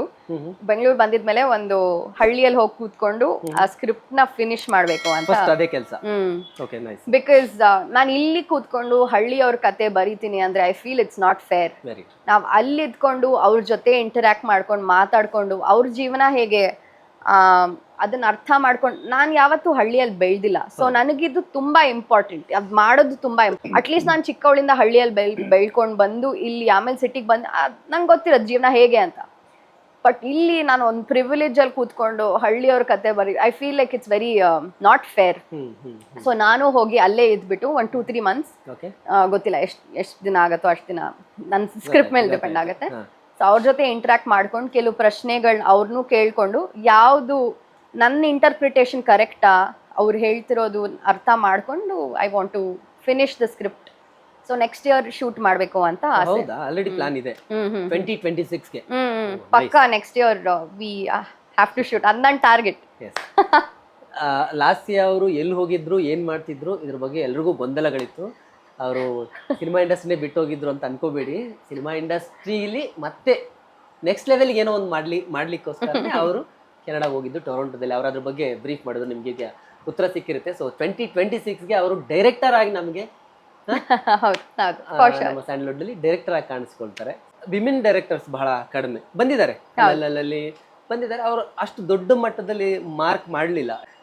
ಇವಾಗ ಯಶ್ ಅವರು ಮಾಡ್ತಿದಾರಲ್ವಾ, ಗೀತು ಮೋಹನ್ ದಾಸ್. ಹೌದು. ಸೊ ಅವರು ಹಿಂದೆ ಮಲಯಾಳಂ ಅಲ್ಲಿ ಸುಮಾರು ಸಿನಿಮಾಗಳು ಮಾಡಿದ್ದಾರೆ. ಅವರ ಕರಿಯರ್ಗೆ ಇದು biggest. I am very happy Yash sir women director ಒಬ್ಬ ಹೆಂಗಸರ ಜೊತೆ. ಆಬ್ವಿಯಸ್ಲಿ ಅದು ನಮಗೂ ಕಾನ್ಫಿಡೆನ್ಸ್ ಕೊಡುತ್ತೆ, ಅಂಡ್ ಬೇರೆ ಆಕ್ಟರ್ಸ್ಗೂ ಕಾನ್ಫಿಡೆನ್ಸ್ ಕೊಡುತ್ತೆ. ಅವ್ರ ಯಶ್ ಬಂದ್ಬಿಟ್ಟು ಅಂತ ಮೂವಿ ಆದ್ಮೇಲೆ if he is working with a woman director, then ಬೇರೆಯವ್ರಿಗೂ ಆ ಎಲ್ಲೋ ಒಂದ್ ಕಡೆ ದೇ ಆರ್ ಸ್ಕೇರ್ಡ್, ಅಯ್ಯೋ ವುಮೆನ್ ಡೈರೆಕ್ಟ್ ಸರಿಯಾಗಿ ಮಾಡ್ತಾರಾ ಇಲ್ವಾ, ಚೆನ್ನಾಗಿ ಬರುತ್ತಾ ಇಲ್ವಾ ಅಂತ ಭಯ. But he is making a statement ಇವಾಗ ಅಲ್ವಾ. ಆಫ್ಟರ್ ದ ಬಿಗ್ಗೆಸ್ಟ್ ಮೂವಿ ನಾನು ವುಮೆನ್ ಡೈರೆಕ್ಟರ್ ಜೊತೆ statement. So it's very inspiring for all women directors and ಬೇರೆ ಆಕ್ಟರ್ಸ್ ಕೂಡ. ಈವನ್ ಅವ್ರಿಗೂ ಜಾಸ್ತಿ ಕಾನ್ಫಿಡೆನ್ಸ್ ಇವಾಗ. ಲೆಟ್ಸ್ ಗೋ, ವಿಮೆನ್ ಆದ್ರೆ ಮೆನ್ ಆದ್ರೆ ಏನು. ವಿಮೆನ್ ಡೈರೆಕ್ಟರ್ ಅಂದ್ರೆ ಒಬ್ಬ ಹೀರೋ ಓರಿಯೆಂಟೆಡ್ ಸಿನಿಮಾನ ವಿಮೆನ್ ಡೈರೆಕ್ಟರ್ ಹೇಗೆ ಥಿಂಕ್ ಮಾಡಿ ಅದನ್ನ ಪ್ರೆಸೆಂಟ್ ಮಾಡ್ತಾರೆ ಅಥವಾ ಅದನ್ನ ಎಕ್ಸಿಕ್ಯೂಟ್ ಮಾಡ್ತಾರೆ ಅಂದ್ರೆ ಇದಕ್ಕಂದ್ರೆ ಹೀರೋ ಓರಿಯೆಂಟೆಡ್ ಸಿನಿಮಾ ಇಂಡಸ್ಟ್ರಿನೇ ಹೀರೋ ಓರಿಯೆಂಟೆಡ್. ಹೀರೋ ಓರಿಯೆಂಟೆಡ್ ಸಿನಿಮಾದಲ್ಲಿ ಹೀರೋನ ತೋರಿಸುವಾಗ ಅಥವಾ ಅವನ ಪ್ರೆಸೆಂಟೇಷನ್ ಹೇಗಿರುತ್ತೆ, ಏನು ಅಂದ್ರೆ ವಿಮೆನ್ ಥಿಂಕ್ ಮಾಡೋ ರೀತಿ ಬೇರೆ ತರ ಇರುತ್ತೆ ಅನ್ನೋದ್ರ ಬಗ್ಗೆ ಒಂದಷ್ಟು ಚರ್ಚೆಗಳಾಗ್ತವೆ. ಕೆಲವು ಇಮೋಷನ್ಸ್ನ ನಾವು may be we have a better way of conveying. ಅಂದ್ರೆ ಇವಾಗ ಗಂಡಸರಿಗೂ ಆ ಇಮೋಷನ್ಸ್ ಫೀಲ್ ಆಗುತ್ತೆ, ಬಟ್ ಅವ್ರಿಗೆ ಕನ್ವೆ ಮಾಡಕ್ಕೆ ಎಲ್ಲೋ ಗಂಡಸರು ಅಷ್ಟು ಕನ್ವೆ ಮಾಡಲ್ಲ, ಜಾಸ್ತಿ ಮುಚ್ಚಿಟ್ಕೊಳ್ತೀರಾ ಗಂಡಸರು. Force on to direction also. ಇವಾಗ ರೈಟಿಂಗ್ ಡೈರೆಕ್ಷನ್ ಅಲ್ಲೂ ಅದು ನೀವು ರಿಯಲ್ ಲೈಫ್ ಅಲ್ಲಿ ಹೇಗಿದ್ದೀರೋ ಅಷ್ಟೇ ಅಲ್ಲೂ ಬರೋದು. ಅಷ್ಟು ಎಕ್ಸ್ಪ್ರೆಸ್ ಮಾಡ್ಕೊಳಲ್ಲ ಜಾಸ್ತಿ ಗಂಡಸರು. ಆದ್ರೆ ರೈಟಿಂಗ್ ಅಲ್ಲಿ ಅದು ನಾವು ಹಾಕಿದಾಗ ಫಿಲ್ಮ್ಗೆ ತುಂಬಾ ಯೂಸ್ಫುಲ್. ಸೊ ಇವಾಗ ಒಂದು ಫಿಮೇಲ್ ಬರಿತಾ ಇದ್ದಾಳೆ ಅಂದಾಗ ಅಷ್ಟು ಡೀಟೇಲ್ಸ್ ಇರುತ್ತೆ ಇಮೋಷನ್ಸ್ ಎಲ್ಲ, ಅಷ್ಟು ಹಿಂಗಿಂಗ್. ಸೊ ಐ ಫೀಲ್ ಅದು that is the strength of a women. ಅದೊಂದು. ಸೊ ಇವಾಗ ಸುಧಾ ಕೊಂಗಾರ ಅವರು ಮಾಡಿದ್ರು Suriya. So it was a beautiful journey. ನಮಗೆ ಎಷ್ಟು ಫೀಲ್ ಆಯ್ತು ನೋಡುವಾಗ. That is the strength when a women is writing. ನಾವು ಅಷ್ಟು ಡೀಟೇಲ್ ಆಗಿ ಬರೆದಾಗ ಅಟ್ಲೀಸ್ಟ್ ಅಷ್ಟು ಆಚೆ ಬರುತ್ತೆ. ಸೊ ಆ women is able to do that because ಅವರು ವಿ ಆರ್ ಎಕ್ಸ್ಪ್ರೆಸಿವ್. ನಾವು ಯಾವಾಗಲೂ ಎಕ್ಸ್ಪ್ರೆಸ್ ಬೇರೆ ಹೆಂಗಸರ ಜೊತೆ ಮಾತಾಡುವಾಗ ನಮಗೆ ಏನೇನು ಫೀಲ್ ಆಗ್ತಿದೆ ಈಸಿಯಾಗಿ ಎಕ್ಸ್ಪ್ರೆಸ್ ಮಾಡ್ತೀವಿ. ಸೊ ಅದನ್ನ ಈಸಿಯಾಗಿ ಸ್ಕ್ರಿಪ್ಟಲ್ಲಿ ಎಕ್ಸ್ಪ್ರೆಸ್ ಮಾಡಕ್ ಈಸಿ. ಯಶೋರ್ ಜೊತೆ ಆಕ್ಟ್ ಮಾಡೋ ಡ್ರೀಮ್ ಇದೆಯಾ? ಯಾರಿಗೆ ಡ್ರೀಮ್ ಇಲ್ಲ. ಫಸ್ಟ್ ಎವರ್ ಹೀರೋ ಈ ಇಂಡಸ್ಟ್ರಿಯಲ್ಲಿ ನನಗೆ ಇಷ್ಟ ಆಗಿದ್ದು ಯಶ್ ಸರ್. ಮುಗಿನ ಮನಸ್ಸು ಅಲ್ವಾ ಫಸ್ಟ್ ಫಿಲ್ಮ್. ನನಗೆ ಗೊತ್ತಿರ್ಲಿಲ್ಲ ಅವಾಗ. ನಾನು ಹೇಳ್ದಂಗೆ ಸಿನಿಮಾ ನಾನು ಅಷ್ಟೊಂದು ನೋಡ್ತಾನೆ ಇರ್ಲಿಲ್ಲ ಚಿಕ್ಕವಳಿಂದ. ಸೊ ನನಗೆ ಫಸ್ಟ್ ನೋಡಿದಾಗ ನಾನು ಯಶ್ ಸರ್ದೇ ಸಿನಿಮಾ ನೋಡಿದ್ದು. ಅದಾದ್ಮೇಲೆ ರಾಜ್ಕುಮಾರ್ ಸರ್ದೆಲ್ಲ ಓಲ್ಡ್ ಸಿನಿಮಾ ನೋಡಿ ನಾನು ಉಲ್ಟಾ ಹೋಗುತ್ತೆ. ಯಂಗಿಂದ ಹಿಂದೆ ಹಿಂದೆ ಹಿಂದೆ ಹಿಂದೆ ಬೇರೆ ಬೇರೆ ಹಳೆ ಕತೆಗಳು. ಅವಾಗ as I became fan of ಬೇರೆ so many actors. But first ನನಗೆ ಲವ್ ಆಗಿದ್ದು ಯಶ್ ಸರ್. ಅಂಡ್ ಅವಾಗ he was like a chocolate boy. ನಾನ್ ಬೇರೆ 8th 9th ಅಲ್ಲಿ ಇದ್ದೆ. ಅವಾಗ ಎಲ್ಲಾರ್ಗು ಒಂಥರ ಕ್ರೇಜ್ ಅಂದ್ರೆ craze. I want to marry Yash, I want to marry. So ಆತರ ನನ್ ಮದ್ವೆ ಆದ್ರೆ ಈ ತರಾನೇ ಇರ್ಬೇಕು ಅದೆಲ್ಲ ಆ ಏಜ್ ಅಲ್ಲಿ ಇರುತ್ತಲ್ವಾ. ಸೊ ಇಟ್ ವಾಸ್ ಆ ತರ ಒಂದು ಕ್ರೇಜ್ ಇತ್ತು ನನಗೆ. ಆಮೇಲೆ ಇಂಡಸ್ಟ್ರಿಗೆ ಬಂದಾಗ್ಲೂ ಅಫ್ಕೋರ್ಸ್ ಆ ಕ್ರೇಜ್ ಇತ್ತು. ಬಟ್ ಸರ್ ಬೆಳಿತಾನೆ ಇದ್ರು. Catch me if you can ತರ ಎಲ್ಲೋ ಇದ್ದಾರೆ. ಹೌದು ಗ್ಲೋಬಲ್ ಸ್ಟಾರ್. ಇನ್ಫ್ಯಾಕ್ಟ್ ಸರುನು LA ಅಲ್ಲಿ ಬಂದು ಟೈಮ್ ಸ್ಪೆಂಡ್ ಮಾಡಿ US ಅಲ್ಲಿ ಅವರು ಟೆಕ್ನಾಲಜಿ ಬಗ್ಗೆ ಅದೆಲ್ಲ ಅಲ್ಲಿ ಹೇಗೆ ಅಂತ ಅವರು ಅರ್ಥ ಮಾಡ್ಕೊಂಡು ಬಂದು ಇವಾಗ ಸಿನಿಮಾ ಮಾಡ್ತಾ ಇದ್ದಾರೆ. I feel that is very important. ಆ ಕ್ರಾಸ್ ಕಲ್ಚರಲ್ ಎಕ್ಸ್ಚೇಂಜ್ ಇದ್ದಾಗ ನಮಗೂ ಸಿಕ್ಕಾಪಟ್ಟೆ ಯೂಸ್ಫುಲ್. 9 years ಅಲ್ಲಿ ಸ್ಮಾಲ್ ಸ್ಕ್ರೀನ್, ಬಿಗ್ ಸ್ಕ್ರೀನ್, ಇವಾಗ ಪ್ರೊಡಕ್ಷನ್, ರಿಯಾಲಿಟಿ ಶೋ, ಡಾನ್ಸ್, ತುಂಬಾ ಎಕ್ಸ್ಪೆರಿಮೆಂಟ್ಸ್ ಗಳನ್ನ ಮಾಡಿದೀರಾ. ಅಂದ್ರೆ ನಾನು ಎಕ್ಸ್ಪೆರಿಮೆಂಟ್ ಅಂತ ಹೇಳ್ತೀನಿ, ಯಾಕಂದ್ರೆ ಒಬ್ರು ಒಂದು ಹೀರೋಯಿನ್ ಅಥವಾ ಸಿನಿಮಾದಲ್ಲಿ ಬಂದು ಆಕ್ಟ್ ಮಾಡಿದ ತಕ್ಷಣ ಬೇರೆ ಏನೋ ಮಾಡಕ್ ಇಷ್ಟಪಡಲ್ಲ, ಅಲ್ಲಿ ಸ್ಟಕ್ ಆಗ್ತಾರೆ. ಬಟ್ ನೀವು ಎಕ್ಸ್ಪೆರಿಮೆಂಟ್ಸ್ ಮಾಡಿದೀರಾ. ಅಂದ್ರೆ ಬೇರೆ ಯಾರು ಮಾಡ್ದಿರೋದಂತಲ್ಲ, ಬಟ್ ನೀವು ಒಬ್ಬ ನಟಿಯಾಗಿ ಎಕ್ಸ್ಪೆರಿಮೆಂಟ್ ಅನ್ನ ನಿರಂತರವಾಗಿ ಆ ಪ್ರೋಸೆಸ್ ಇದೆಯಲ್ಲ ಮಾಡೋದು, ಸೊ ಅದನ್ನ ಮಾಡ್ಕೊಂಡು ಬಂದಿದ್ದೀರಿ. ಸೊ ಈಗ ಡೈರೆಕ್ಷನ್ ಕಡೆ ಹೋಗೋ ಪ್ಲಾನ್ ಮಾಡ್ಕೊಂಡಿದ್ದೀರಿ, ಒಳ್ಳೇದಾಗ್ಲಿ. Thank you. ನಮ್ಮ ಕನ್ನಡದ ಒಬ್ಬ ವಿಮೆನ್ ಡೈರೆಕ್ಟರ್ ಆಗಿ ತುಂಬಾ ದೊಡ್ಡ ಹೆಸರನ್ನ ಮಾಡಿ ಅಂತ ನನ್ನ ವಿಶ್ ನಿಮ್ಗೆ. Thank you so much. Hi, ಎಲ್ಲರಿಗೂ ನಮಸ್ಕಾರ. ನಾನು ನಿಮ್ಮ ಲಾಸ್ಯ ನಾಗರಾಜ್. ಡೈಲಿ ಮಾಧ್ಯಮ ಅಂತ ಒಂದು ಯೂಟ್ಯೂಬ್ ಚಾನಲ್ ಇದೆ. ಅದರಲ್ಲಿ ಎಲ್ಲ ಥರ ಎಂಟರ್ಟೈನ್ಮೆಂಟ್ ನ್ಯೂಸ್ ನಿಮಗೆ ಸಿಗ್ಬೋದು. ನಾನು ಕ್ಯಾನಡಾಲ್ಲಿ ಕೂತ್ಕೊಂಡು ದಿನಾ ಒಂದು ಕಳಿಸ್ತಾ ಇರ್ತಾರೆ ಇವರು. ನಾನು ಏನೋ ಇಲ್ಲಿ ಏನು ನಡೀತಿದೆ ಅಂತ ಎಲ್ಲ ನಾನು ಡೈಲಿ ಮಾಧ್ಯಮ ಇಂದಾನೆ ನಾನು ಕ್ಯಾಚ್ ಅಪ್ ಮಾಡಿದ್ದು. ಮತ್ತು ಸೊ ಇವ್ರ ಚಾನೆಲ್ ಎಂಟರ್ಟೈನ್ಮೆಂಟ್ ಪ್ಲಸ್ ಇನ್ಫಾರ್ಮೇಷನ್ ಎರಡು ನಿಮಗೆ ಕೊಡ್ತಾರೆ. And it is all factual and it is really interesting. ಅವರು ಹೇಳೋ ರೀತಿ ತುಂಬ ಇಂಟ್ರೆಸ್ಟಿಂಗ್ ಆಗಿರುತ್ತೆ. ಸೊ ನೋಡಿದ ತಕ್ಷಣ ನೋಡ್ತಾನೆ ಇರಬೇಕು ಅನಿಸುತ್ತೆ. So subscribe, like and share daily Madhyama. Thank you.